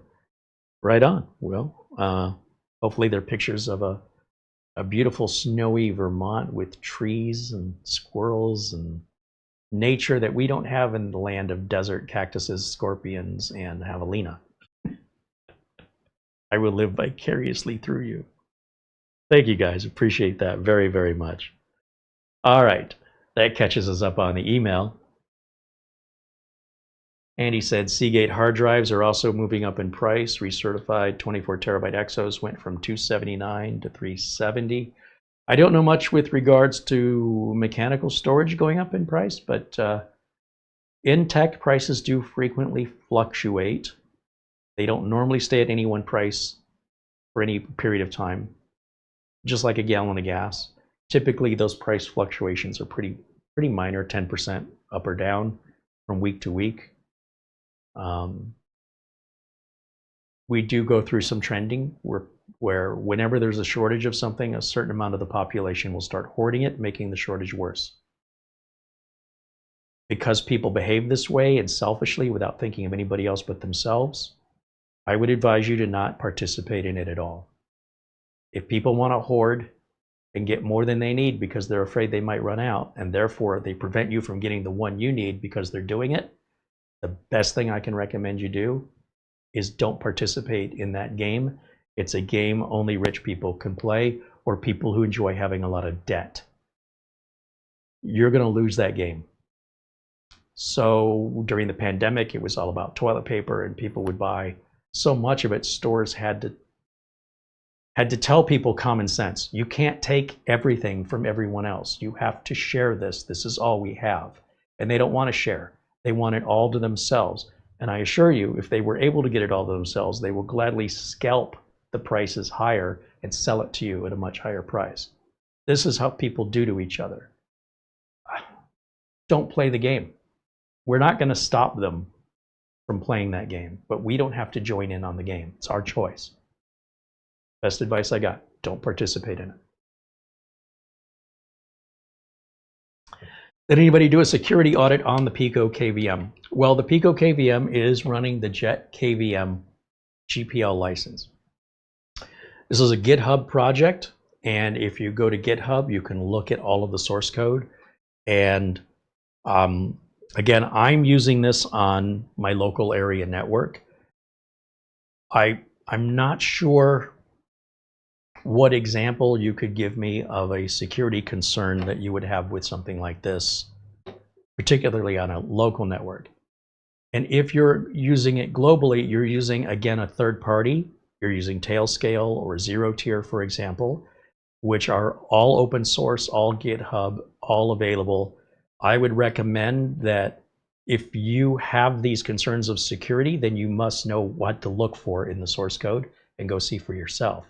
If you have no idea other than what somebody tells you, then security isn't really that important to you, in my opinion, because you're just choosing to believe what somebody tells you. So if you watch some YouTube content creator who claims their security issue, doesn't mean it's actually a security issue. Or if they claim it's secure, it doesn't mean it's secure. If you're truly passionate about wanting to know if there's a real security issue, go look at the open source code and read it yourself. And if there's anything you're concerned about, then you can offer to participate in that development in the open source community, to either recommend a fix for it or to ask other people for their opinions if it's what you think it is. Again, I'm not sure of any real world example where there has ever been a real security concern on any of these. There have been content creators who have taken a little tiny thing and blew it up and said, look at how big this is. It's like, that's not what they're making it out to be. And like in the case of the nano KVM, those security issues were never proven to be actual issues. They were only potential concerns that once brought to the developer's attention, they were immediately addressed. It wasn't some malicious intent. And this, I mean, I'm all about security, right? Reasonable. But I'm not going to have 15 locks on my doors in a security system and 75 cameras. Like at some point, you're crossing a line into schizophrenia. So to the best of my knowledge, there has never been a real security concern on any KVM ever released. There have been security potential concerns, but nothing that actually happened. And once it was brought to the developer's attention or the open source developer's attention, it was immediately nipped in the bud. It just didn't realize it, that's all. And by the way, there are security concerns with your motherboard BIOS. There are security concerns with your Windows operating system. There are security concerns with your browser. There are security concerns with anything that you plug in or wirelessly connect to the worldwide network, that's the world, with it's your phone, an appliance, a garage door opener. Nothing is 100% sealed. And you will drive yourself crazy if you look for every possibility. But if we look for real world examples and demonstrations where security has resulted in some damage, that's where we want to focus our attention. And in that case, no KVM on the market, none of these nano KVM, jet KVM, comma KVM, none of them have been afflicted. And I would challenge you to prove me wrong. So therefore, since nothing has happened, any sort of imagination of what could happen doesn't really matter to me. I mean, I could step outside and be hit by a meteor or debris that fell from space. Never mind, 2/3 of the Earth is water, so the odds of that, first of all, happening would be very slim. It would also be wrong for me to say it's impossible. But it's not so possible that I need to look up and around at all times. Right? That would be ridiculous, absurd. It's improbable. It's possible, not likely, improbable. So I believe any type of security concern anybody has ever raised on any KVM has always been improbable and was never ever an actual real thing that ever happened. It was just, maybe this could happen. So nothing wrong with closing any sort of gaps that we find, but we're not defending ourselves against any attack. Not that I'm aware of. So again, if you have other information that I don't have, please provide it to me.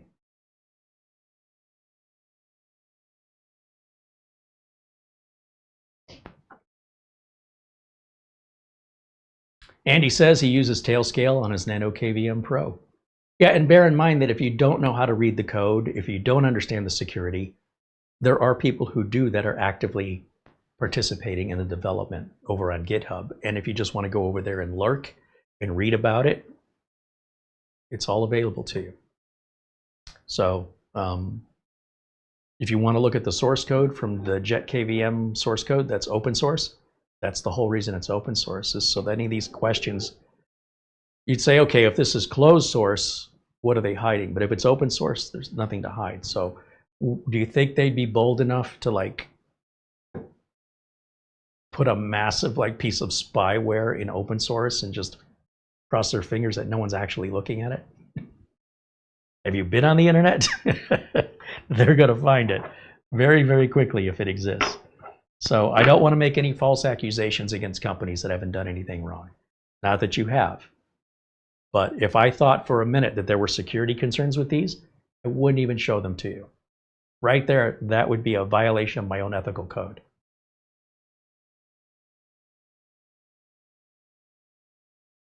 Mark says, I'm about to go outside and shovel some snow. I'd be happy to send some your way if you know of a freezer truck heading your way. Well, I appreciate the thought. I'm sure that's going to cost a lot of money to ship snow. Let's just recycle it.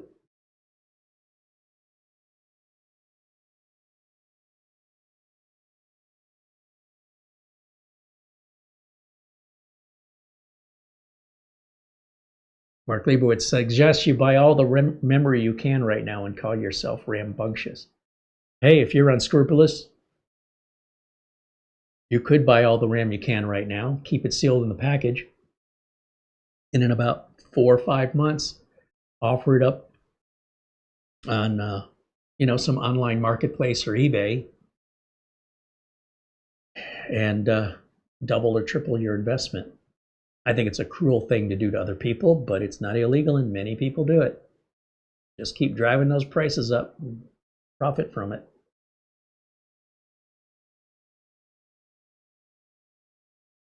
Luke Greenia said they're expecting 4 to 6 inches of snow overnight there in Vermont. He hates the snow. I like the snow, but, I hate the desert. I guess if you're just around something for decades, you get sick of it. I hate this damn California 78-degree weather every day. It's actually the prices in California and the crowdedness of California are what I despise. It's not worth dealing with those prices and that claustrophobia just to be around good weather. With all the money the musician Prince made, he could live anywhere in the world, and he decided to stay in Minnesota. Just saying. I think he's a smart guy. Stay away from Hollywood, stay away from New York, stay away from Chicago.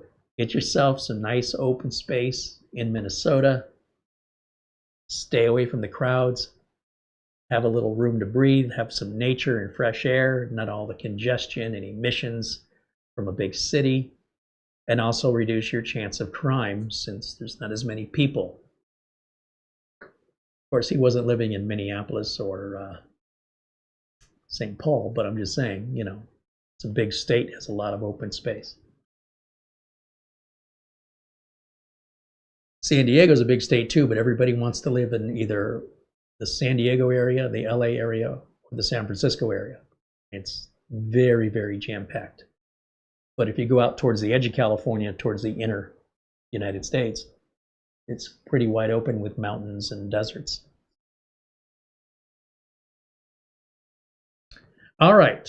Does anybody have any other questions for me? We're just at about 2 hours today.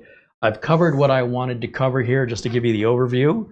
This one works exactly the same, only it's in a nice metal case and it has a nice display that you can swipe across. You can't change anything on it, but it's just an informational display. But that's really the only difference, along with the price difference. They're the same. And this is still being actively developed, so I'm giving you an early look at it, but you can buy it if you're ready and you understand what to expect. The other generation of KVMs, the second gen, which has video pass-through, 4K, and Wi-Fi, those aren't really being sold yet. People that got Kickstarter and early adopters like myself, we're still watching that development take place even now. They're not ready yet, and they won't be ready, in my opinion, for another year. And at the very least, at the earliest, I'd say summertime, and it'll still be kind of rough. But at least by summertime, you can buy it on Amazon or wherever and be able to utilize it. But I don't think it's going to be 100% that soon. If you need something to be that much working, you want to buy the previous generation. If you want the latest and greatest and you're willing to tolerate having to deal with updates on a regular basis, then you want the newest generation. Take your pick.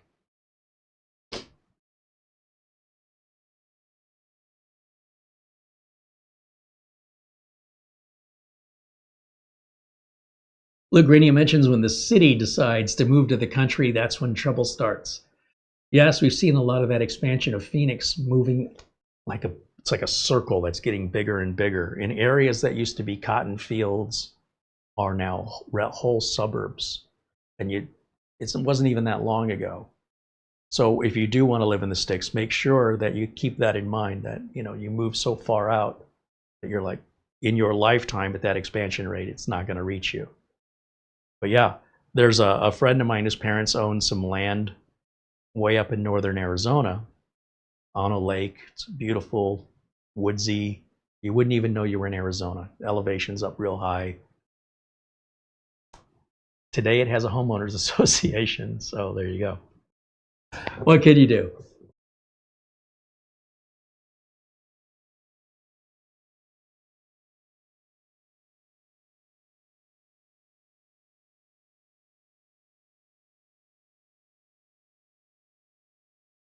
Essentially, what's great about these, as I mentioned, is I don't have to install any software.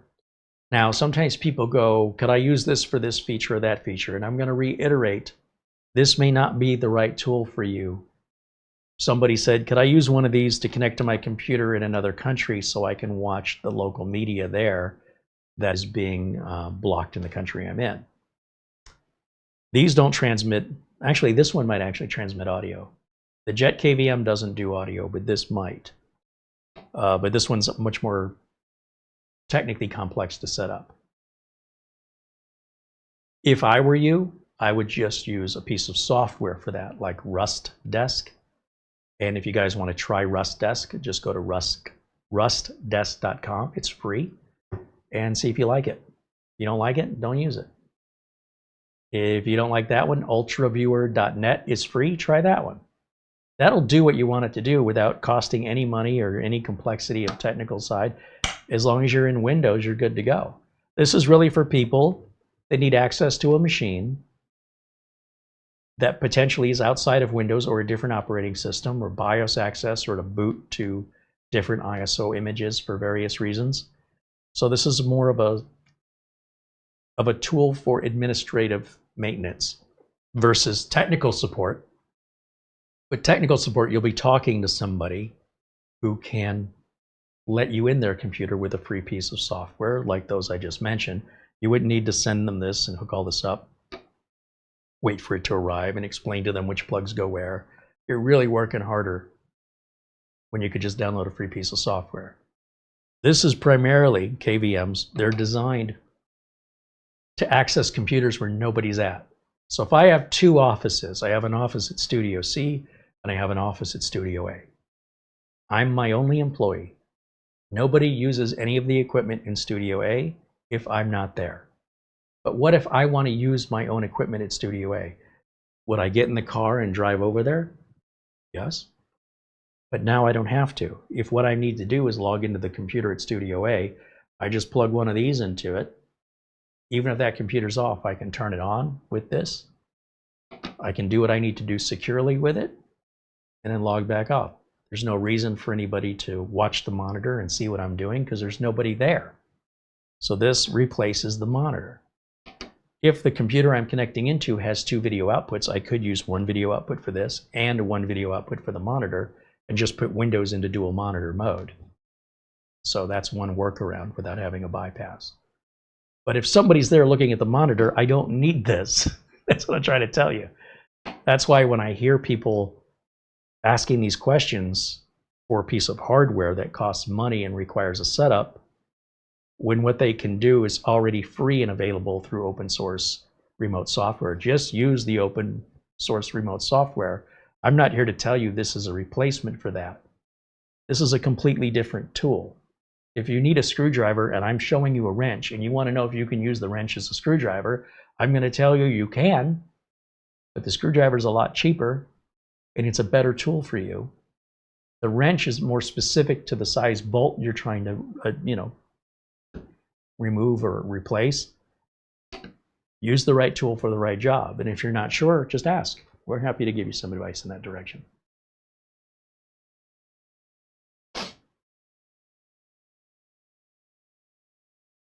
Andy says, I bought my Nano KVM because it filled a need and got to learn a lot. And we're still learning from it. They're still updating it. Terry, when are you moving to Michigan? Housing prices are still way more than I can afford. The average house in Michigan right now in the area we're looking starts at $500,000 and goes up. There's a few that are around $450,000. It's just not the right time. If I had all the money in the world, I'd have been there years ago. But it's the money, the cost of things that's holding me back right now. I don't know. Still want to be there. But there's what I want and there's what I can have. And I can't have that yet.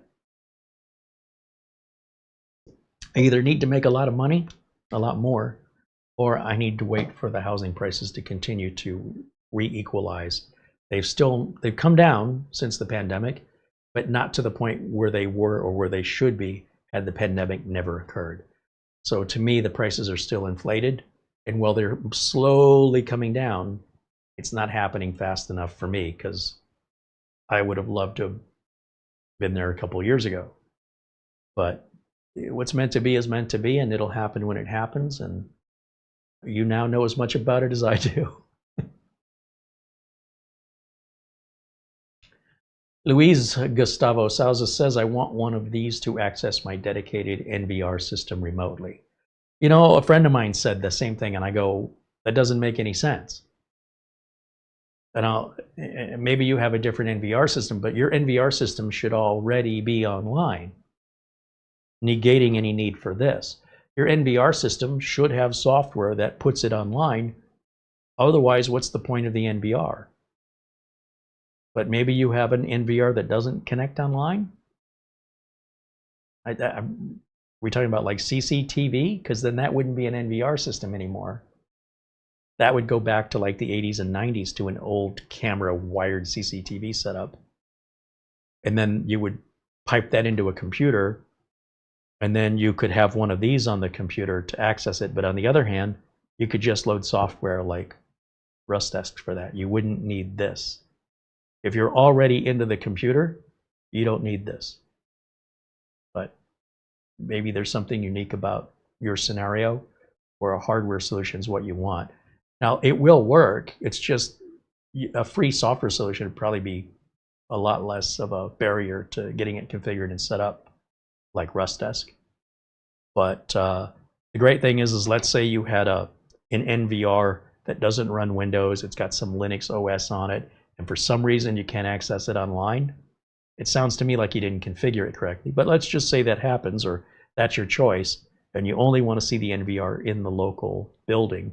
Then what if you're out of the building and you want to monitor it? You see, the problem with this whole thing is what good does it do you to look back at footage of things that already happened days ago or hours ago or whenever you thought to look at it? A proper NVR should be configured with software to alert you to activities that you have configured. Like if you detect any motion outside of my office with these cameras between 7 p.m. and 7 a.m., then I want you to alert me that something's happening at that office. Could be a stray dog, could be somebody breaking in. But if what you're describing is an NVR that has no internet access and it's not alerting you, and all you want to do is randomly log in just to see the cameras, what's the point? So you can go back and look at what happened since the last time you looked, because there probably damage is done and they're already gone. At what point does it do you any good to look at it remotely? At that point, you're going to need to be on site, assess the damage and theft, contact the police, copy the footage, give it to the police so they can identify the perpetrators. So that's why the whole thing about an NVR, I just discussed this with a friend of mine who did the same thing, and I said, I don't really think you're thinking this through. The NVR should already be online, and it should be alerting you to the way you have it configured. Otherwise, you're just looking at history. I want to know when it's happening, not after it happened. If I get an alert that the cameras have picked up movement, I want to see it right now, so I can just do that right from my phone, pull up the app for the cameras, see what's happening, and determine if I need to call the police while it's happening. So if I'm missing part of this, please fill me in, because I can't make heads or tails of any scenario where it makes sense to want to log in remotely to look at an NVR. To me, that defeats the point of having an NVR.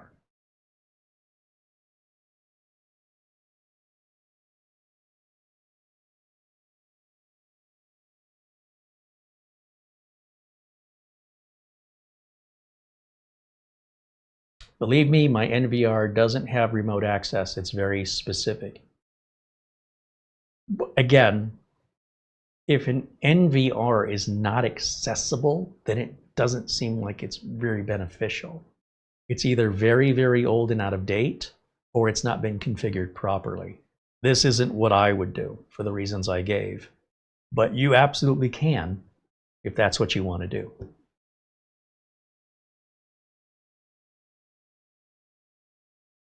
Just seems like crying over spilled milk. The milk spilled 3 days ago. Well, I want to see a picture of it. Okay, I guess. It doesn't change anything, but to each their own.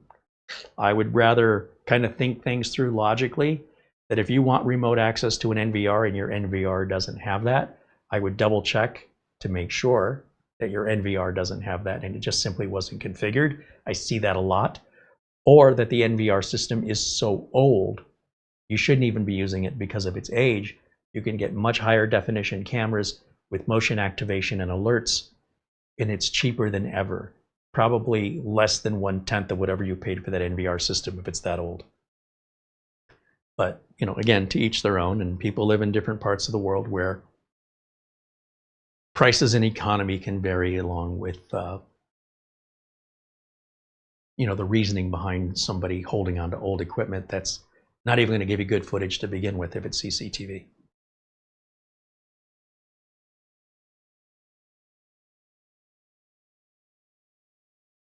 Luke mentions he's got an NVR system that's accessible through software. I check mine with my phone frequently.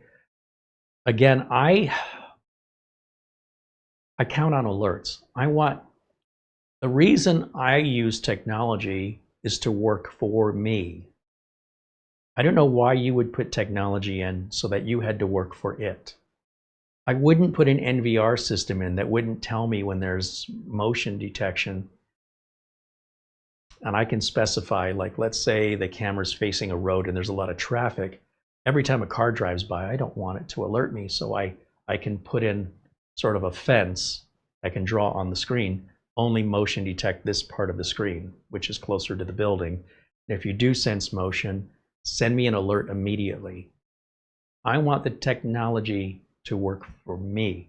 I don't want to have to go and manually check the NVR every few minutes with anxiety and worry, is everything okay? Otherwise, I might as well just get rid of it. Because to me, that's making my life, the quality of my life, miserable. And it's the opposite of why I put technology in. I could just hire a security guard. You know what I mean? If that's what I'm going to do. And then tell a security guard if there's any problems, call the cops, pick up your phone, call me. The NVR is usually a lot cheaper than that, but I want to know immediately, and I don't want to have to keep checking it.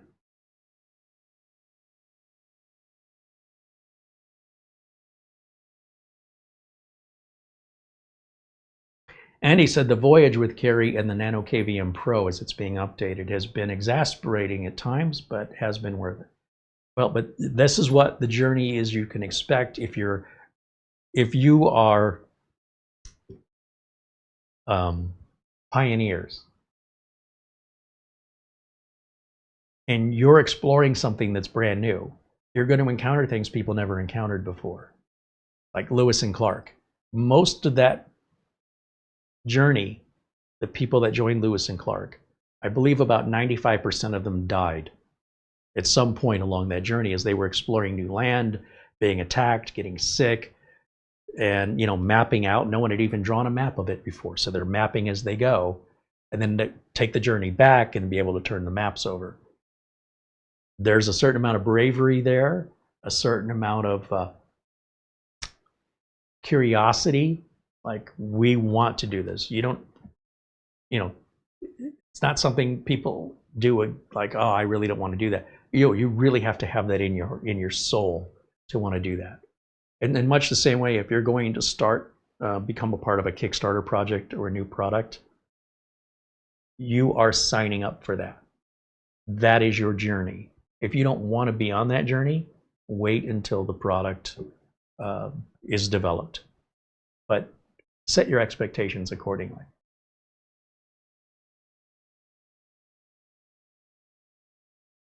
Well, apparently the cat has found her way to the side of the studio now.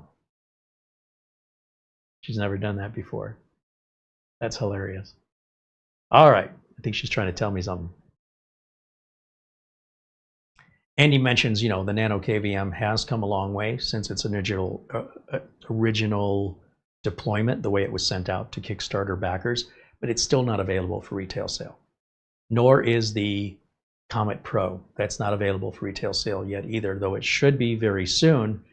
And again, if you're going to be an early bird and buy it, just know it's brand new and it hasn't been polished yet. I'm not saying one way is better than another. I'm saying you need to be aware that what to expect depending on what you want.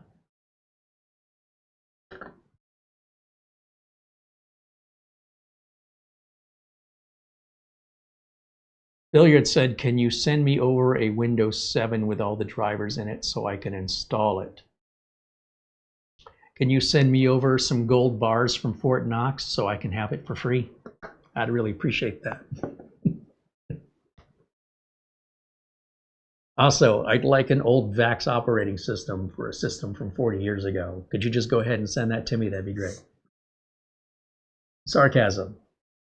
No, I don't provide operating systems. Especially, I don't encourage anybody to use an obsolete, unsupported operating system. I think you'd have to be profoundly unwise to be playing around with Windows 7 on the internet today or trying to find drivers on modern hardware. If you want to be a hobbyist and go back in time to rebuild an old Windows 7 computer that you're going to keep offline, there are nostalgia channels here on YouTube that would be better suited if that's what you're looking for. We don't do that here.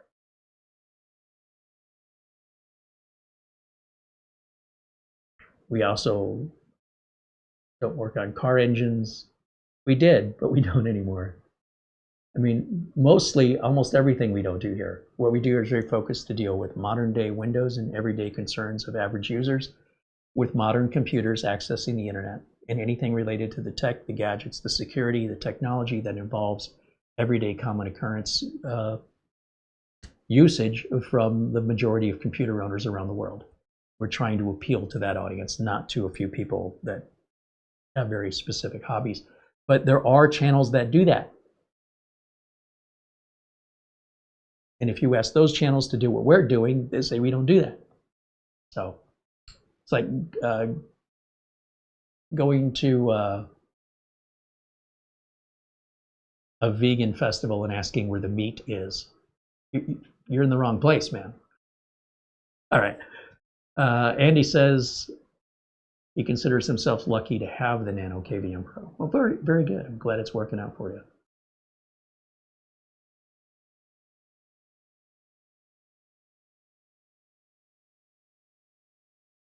Louise says, I can see the images of the NVR and I can get alerts remotely, but to work or set up it is only possible locally. See, that's why I would use software. That's why I would use RustDesk, because RustDesk is free and it doesn't require any setup. It seems to me that you want to spend money to set up a piece of hardware that requires, you know, the individual setup, and you know, you've got to run a network cable, which you may not have, and you're going to disconnect your monitor, which you might not want to do, so you can have this. So it sounds like for some reason you're fixated on this. Maybe you just think it's cool and you're looking for a reason to use it, or there's another part of your scenario I don't understand, because I would just throw free remote software on it and be done in 5 minutes. You don't need any of this at all. This, again, isn't really who it's designed for. And well, yes, you could use it for that purpose. You could also drive a school bus all by yourself every day as your everyday driver car. But I don't know why you would. I mean, you could drive a forklift back and forth. I don't know why you would, but you could. It's not what it's designed for, but Again, unless I'm missing something about your NVR system, I can't see why you just wouldn't put Rust Desk on it and be done with it. It's free, cheap. I mean, it's free, and it's not complex to set up. It's a little download and you're good to go. So if I'm missing something there, let me know.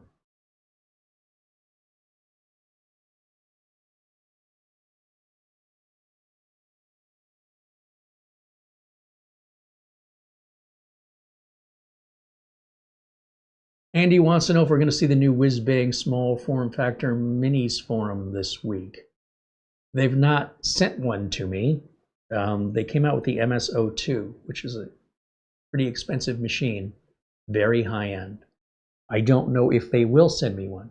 If they do, of course, we'll show it. We are getting a machine that is Nemo's high-end flagship mini PC.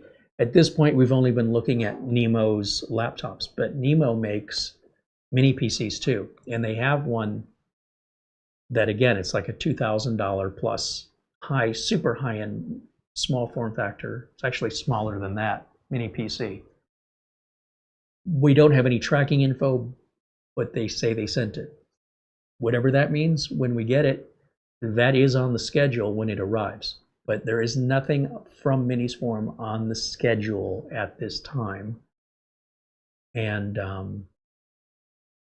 they usually reach out to me and say, hey, are you interested in it? I don't usually reach out to them and ask for anything. They usually reach out to me.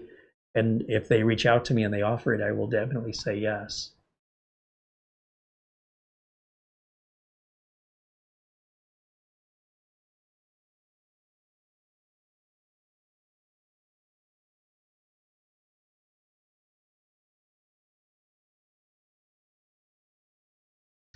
Okay, so we're just a little over 2 hours here. I just want to give any final, just a little bit of time here for any final last minute questions. If you have anything for me on this lovely Sunday. Otherwise, we can all go back to watching NFL football all day. Mara loves that. And I think that's all I've got otherwise. So unless you've got something for me, we're happy to address any questions related to what we do here. Not necessarily has to be related to the KVM. If it is, great, but if it's something else computer related, I invite you to ask me now or forever hold your peace. We will be back live tomorrow for our members only video. That's every Monday at 1 o'clock Arizona time. That's going to be 12 p.m. Pacific time, 3 p.m. Eastern. And we hope to see the members there tomorrow afternoon. Andy says, thank you, Carey and Marlena. Thank you, Andy. Thanks to Mara, of course, for all the work she does on our thumbnails, video descriptions.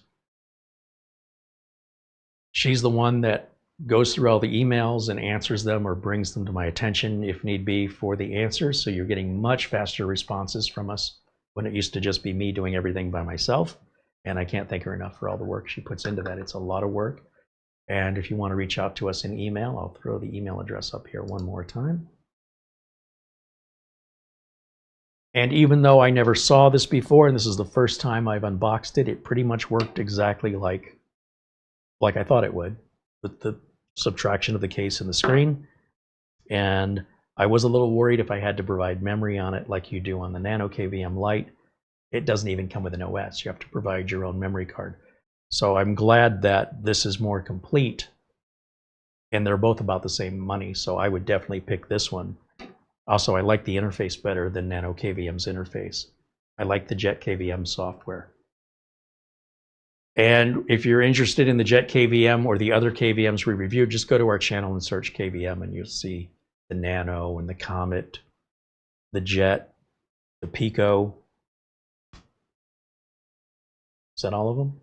The Nano Pro. We should be getting the Comet Pro anytime now, I think in the next week or so. When that comes in, we'll unbox it. We're going to do a live video demonstration of it. I've never had one in my hands before. The Pro version offers Wi-Fi video pass-through and 4K data transmission, along with audio transmission. And I even think it does webcam share. I don't even know why anybody would need to share a webcam remotely, but I guess it Does it? I don't know. We'll see when we get it. Some of these features, they don't make any sense to me, but they must be for somebody somewhere that needs it, I guess. I'm just trying to imagine a sample scenario where that would be feasible, and I can't think of one. But the fact that they've included it means there must be a scenario where that makes sense. Whatever. I don't mind having features I don't need or won't use versus the other way around, features I do need that aren't included. So that's why it's so important we update this. The first thing you do if you were to order one of these, whether it's the cased one with the screen or the naked version of it, is make sure you update it right away. In fact, if you buy any KVM or any computer or any router, make sure the first thing you do when you power it up, get it updated before you start settling in and using it. Sort of like a car. You buy a car, make sure you fill it with gas. Don't just start going on a road trip.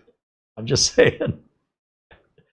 Get it updated, then settle in for your drive.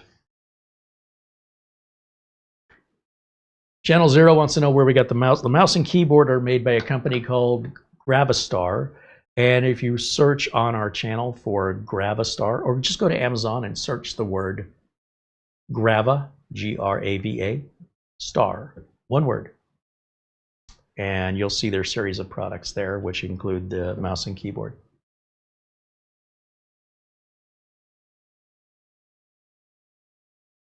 Mark Gaines said, I'm in the process of doing a reinstall of Windows 11 on my HP laptop. Very good. I'll be curious when you're done with that, you get your drivers put back on, and then if you run the Windows 11 optimizer, if it still tells you you don't have TPM on, please let me know. And if you run into any issues finding the drivers or getting anything to work, again, just email us at the email address here on the screen. And we're happy to help you, Mark, as always. Thank you for your support of the channel, too, of course.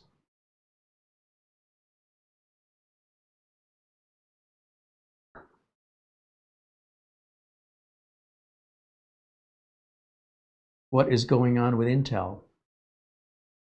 Just another day, no different than yesterday. Have you heard something? I don't understand. You're going to have to be a lot more specific about what you're referring to, because I have no idea what you're talking about.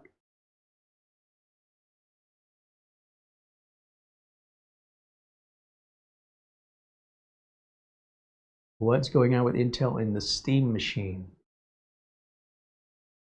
Again, I don't know what your question is.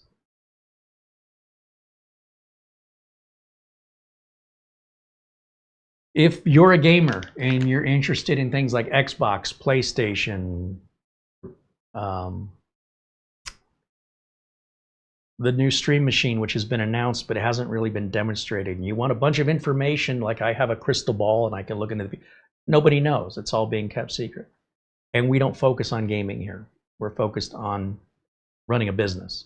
And if I could run a business in the gaming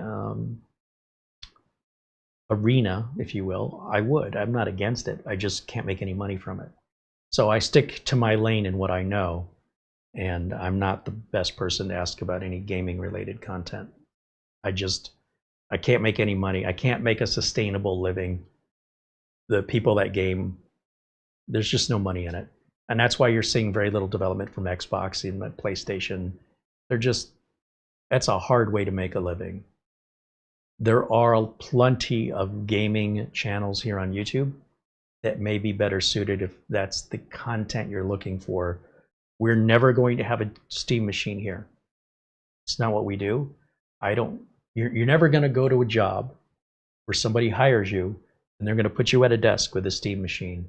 Unless you work for a gaming company, chances of you actually seeing one in the place where you're being paid to work, probably next to zero.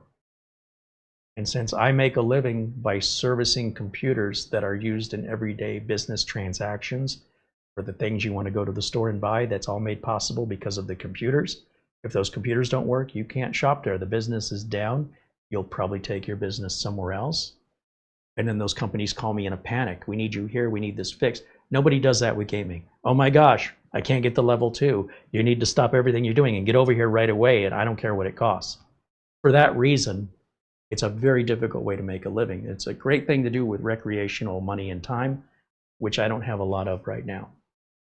So I'm sure there are plenty of other YouTube channels, lots of them, that cover the new Steam machine and all the rumors. If you're interested in rumors and gossip, that's all there is right now.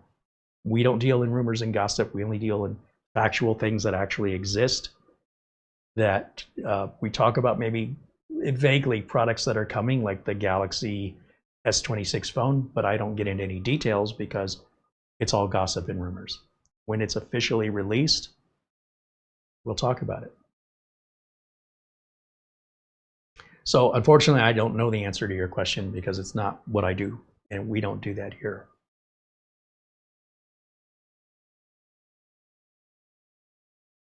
Poorly Boy said, thanks for the info on home networking video. I did read the video notes. Nice.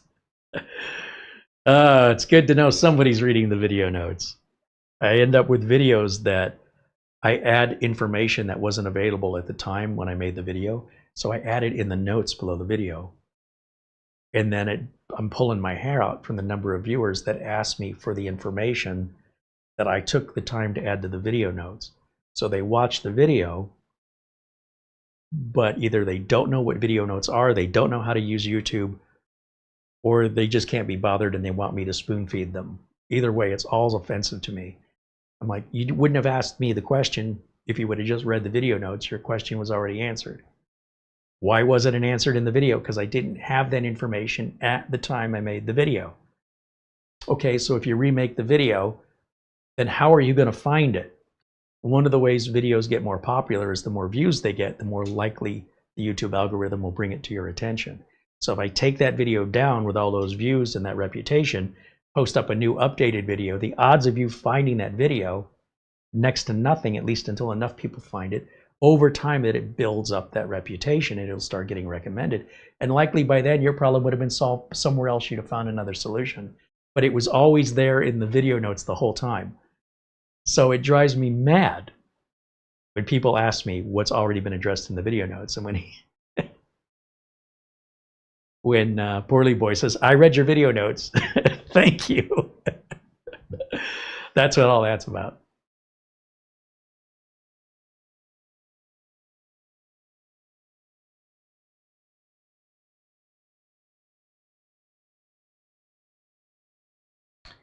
Perfect Image says, Intel seems to be quiet. Again, I don't know your reference. I'm not sure how well you know Intel.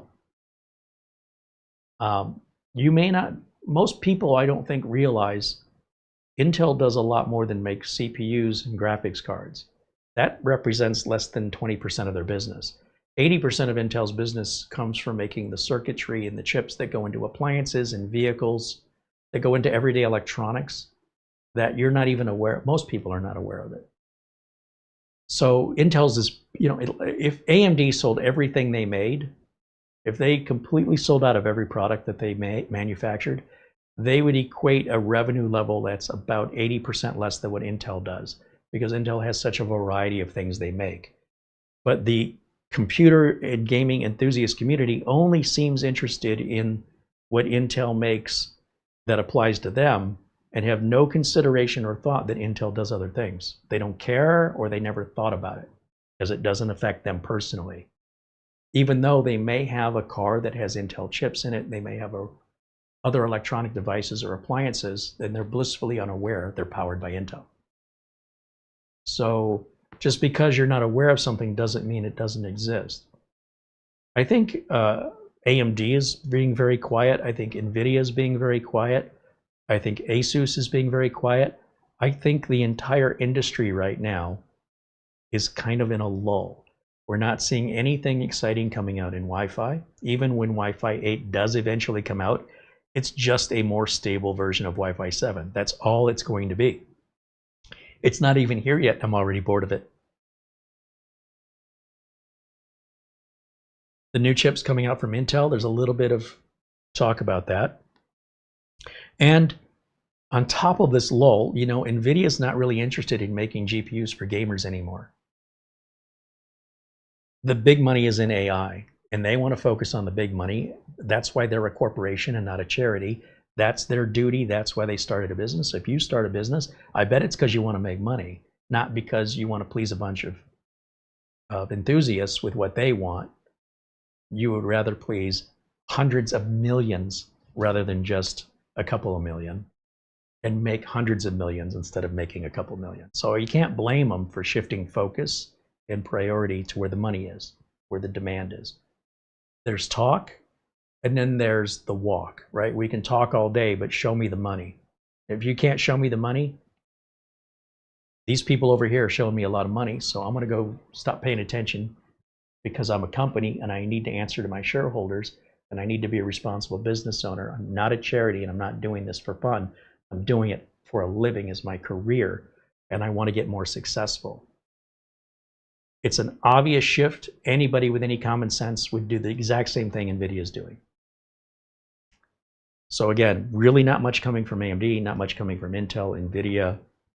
It's all, the entire industry is quiet right now. Networking side of things is quiet. Now, the Consumer Electronics Show is coming up, and traditionally companies might want to save some things because in about 4 weeks, the Consumer Electronics Show in the first week of January in Las Vegas, they want to have surprises. They want to say, we want to unveil this new thing that we've been keeping secret. If they don't keep secrets, then why would you go to the show? It's all going to be stuff you already know about. So they will intentionally play this like a poker game. I don't want you to know the cards I'm holding. How is that game going to play out if you know the cards I'm holding? How can I bluff you? How can I win that game? I have to play my cards close to my chest. And when we're so close to CES, a lot of companies want to save these things for the excitement of CES.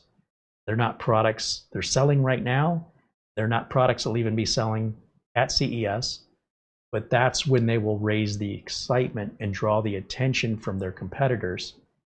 When their competitors are doing the same thing, that's what that event is for. So traditionally about this time of year, companies, when you're getting this close to this big electronic expo, they want to save the juicy stuff. You know? And if there's less juicy stuff that you can't have a little bit of teaser, that's where we're at right now. And if you're really interested in it, you get a job at Intel, you'll know what's going on over there as an employee. And then if you go out and you tell people that online and they find out it was you, they'll probably fire you because you're taking away their competitive advantage. So you don't know because you don't need to know and they don't want to tell you. That's their choice. That doesn't mean anything's wrong. So as far as I know, it's just business as usual over at Intel and AMD and NVIDIA.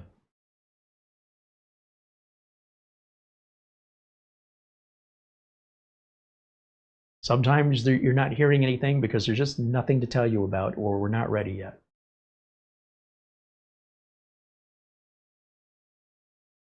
And that doesn't mean there's anything negative or wrong about that or anything to be worried about. Channel 0 said, I'm going to build an old computer next week. I'll be rebuilding another. I just need a cheap M.2. Time to visit my local computer shop. That's what I love about Emerald Computers, this company that recycles computers in Peoria, Arizona. They got thousands and thousands of all this old hardware that they sell for pennies, you know, comparatively to what it sold for when it was new. So for what you're describing, oh, that place is just hardware heaven. As long as you don't want the latest and greatest. You get a whole computer for $100, man, the whole thing. All refurbished, all the work's already done. Or for a fraction of that, you can buy pieces. And they're just trying to keep it out of a landfill. You know, they can make a few bucks off of it. If you can find a local computer recycler near you, it's a great resource for stuff like that. Although a lot of them won't recycle drives. A lot of drives for security reasons just get destroyed. But the motherboards, the cases, the power supplies, the RAM, yeah, they'll recycle all that, resell it.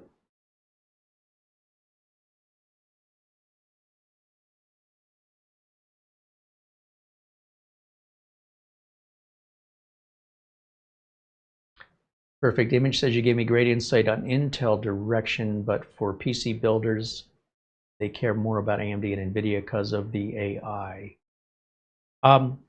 I mean, I don't know if PC builders said you could speak for them, and I don't know why you think you can speak for them. You can speak for you if that's what you care about. or if you hang out in communities where in those specific communities you are aware of, that is what you are witnessing and anecdotally putting together in your own mind, that doesn't make it true. So what I would suggest is you just don't worry about what other people are doing, because that doesn't matter. What I see from real world customers is concerns about price and availability. AMD prices have gone up. If you're looking as a gamer, as a home user, and you want the best value processor, Intel is it right now, because AMD has gotten so expensive, it doesn't make any sense. But if you want the best internal graphics built into the CPU, then you want AMD, because AMD's integrated GPUs don't really, they're far more advanced than Intel's. But if you're not gaming with it and you want to get work done, in most cases, you're going to get much better value on the Intel side. On the other hand, if you were really into gaming, you wouldn't even discuss an integrated GPU to begin with, and that would be off the table and nonsense. With regards to AI, it depends on if you're running a local language model, and if so, why you're running it, because there's a lot of options other than Intel and AMD, such as the ARM processor, and there are lots of alternative like GPUs that can be used for AI that have nothing to do with Intel or AMD, such as NVIDIA. So if you're really into AI, you probably want the GPU more so than you care if it's AMD or Intel. The NPUs on CPUs don't even hold a candle to what an NVIDIA graphics card can do. But again, that would be local language models. If you're using AI online, you could have a computer from 10 years ago that runs just as well. So when it comes to that, I'm not quite sure I agree that you're seeing the picture correctly. But everybody's got their own values and their own priorities, and they may not align with yours or your interpretation.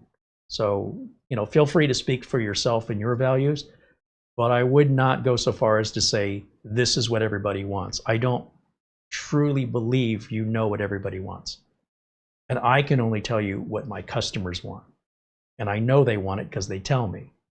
They tell me directly. I'm not over eavesdropping in a forum, because there's a lot of people that talk and don't actually do anything. Oh, I'm going to get this and I'm going to do that and this is better than that. And then you find out they don't own any of this and they never have.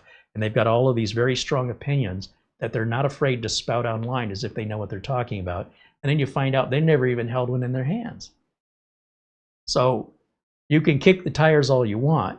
That doesn't mean you're going to buy the car, that you have good credit or you have the cash.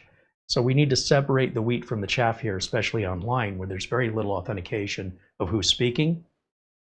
And I think a lot of the conversation is all talk.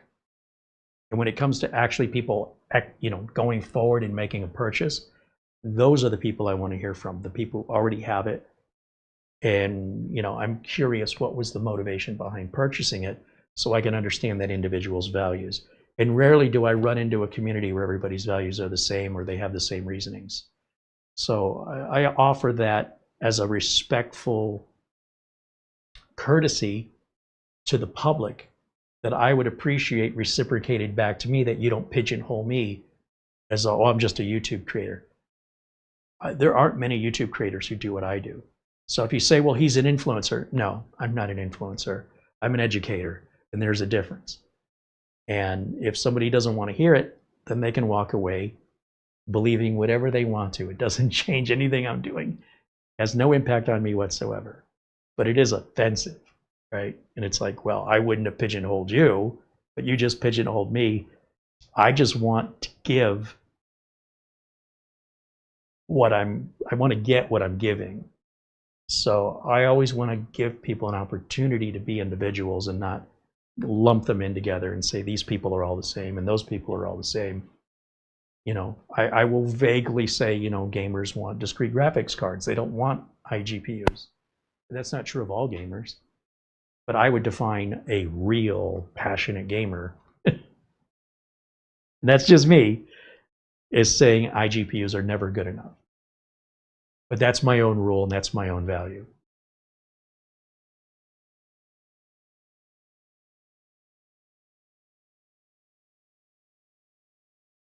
Besides, I don't let what anybody else does impact what I do. if everybody's buying Apple computers, I'm still not buying one. Unless I can make a living servicing them, I'm not doing it because I want to. I work on computers that I work on because that's where the money is, that's where the opportunity is. I didn't make that up. If you want to earn a living and you want to work on computers for a living and you don't want to have to work twice as hard just to find the work, then you're going to work on what is it the majority has. If the majority all has Apple or Linux, then that's where the money is. So if I want a career and I want to be able to pay my bills, and I have to decide, is computers going to be the right career for me, or should I be looking entirely in a different career? I could be a plumber. I could be a lot of different things. This is what I enjoy doing, and it happens to be Windows because that's where the most opportunity is. If that opportunity changes and now it's all going to be cell phones, I don't think I want to do this anymore. I'll let other people do that and I'll find something else to do.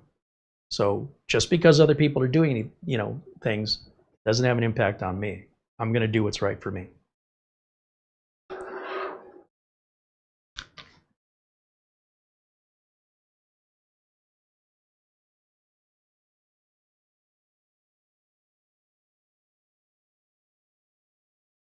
All right, I think that about wraps it up. Thank you guys so much for hanging out with me today, as always. Thanks again to our friends at VIP-URCDKEYs, where I get my Windows license and Microsoft Office licenses. If you're not sure how it all works, just get your free account over there, make your purchase, and you're going to get an email receipt that identifies all the instructions you need to follow. If you don't even know where to get Windows or Office, it's going to come from Microsoft. You're going to install it. You're going to provide the activation code they give you. It's going to activate online. If it doesn't do it what they say it's going to do, you reach out to their support, free support for 6 months, no problem. And if you ain't got it figured out, like if you bought the key and you haven't used it in 6 months, they'll still help you. But man, it's just, you got to get past this barrier of suspicion that you're raising a red flag. That's not typically the way this is supposed to work. It'd be like if you bought something from anywhere, Best Buy, and then 6 months later you bring it back and say, I have a problem with it. Actually, it'd have to be beyond, because they got you for 6 months easy. Once you go beyond 6 months, this is where things get sketchy, because that's, again, the behavior of a scammer. We're living in a world right now where legitimate sellers are dealing with scamming buyers, and legitimate buyers are dealing with scamming sellers. And we're running into some serious trust issues. So when I put my name behind VIP-URCDKEYs, I am confirming for you that they are a real legit company.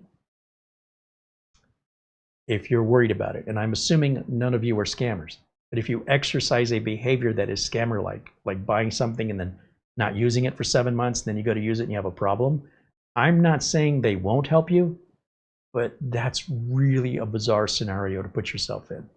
So when you need the license key, my best advice is buy it when you need it. That's why we keep these deals all year. We don't say, hey, you got to buy it by December 1st or anything like this. We don't do that nonsense. I don't make a commission to incentivize you to go get it now. Whether you buy it or you don't buy it, I'm paid the same. I'm just trying to help you, man. That's all it is. I've already done the research. I found a legitimate licensed key seller that stands behind their products, that sells at a very competitive price, that stands behind it. Do you know how difficult that is to find online? I do, and I'm just trying to save you the effort. If you don't need a license, don't buy one. All right, that'll wrap it up for me for today. Thanks again, everybody, for joining us. Thank you, of course, to Buster for the Amazon gift card. Also, speaking of Amazon gift card and contributions, thank you to Paul Vercher and Luke Greenia as well. You guys rock. And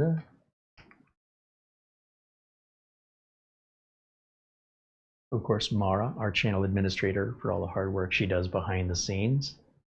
And that'll wrap it up. We'll see our members tomorrow at 1 o'clock Phoenix time. Again, 12 p.m. Pacific, 3 p.m. Eastern. And And if you're a member, I hope you'll join us for tomorrow's video. Until then, bye for now.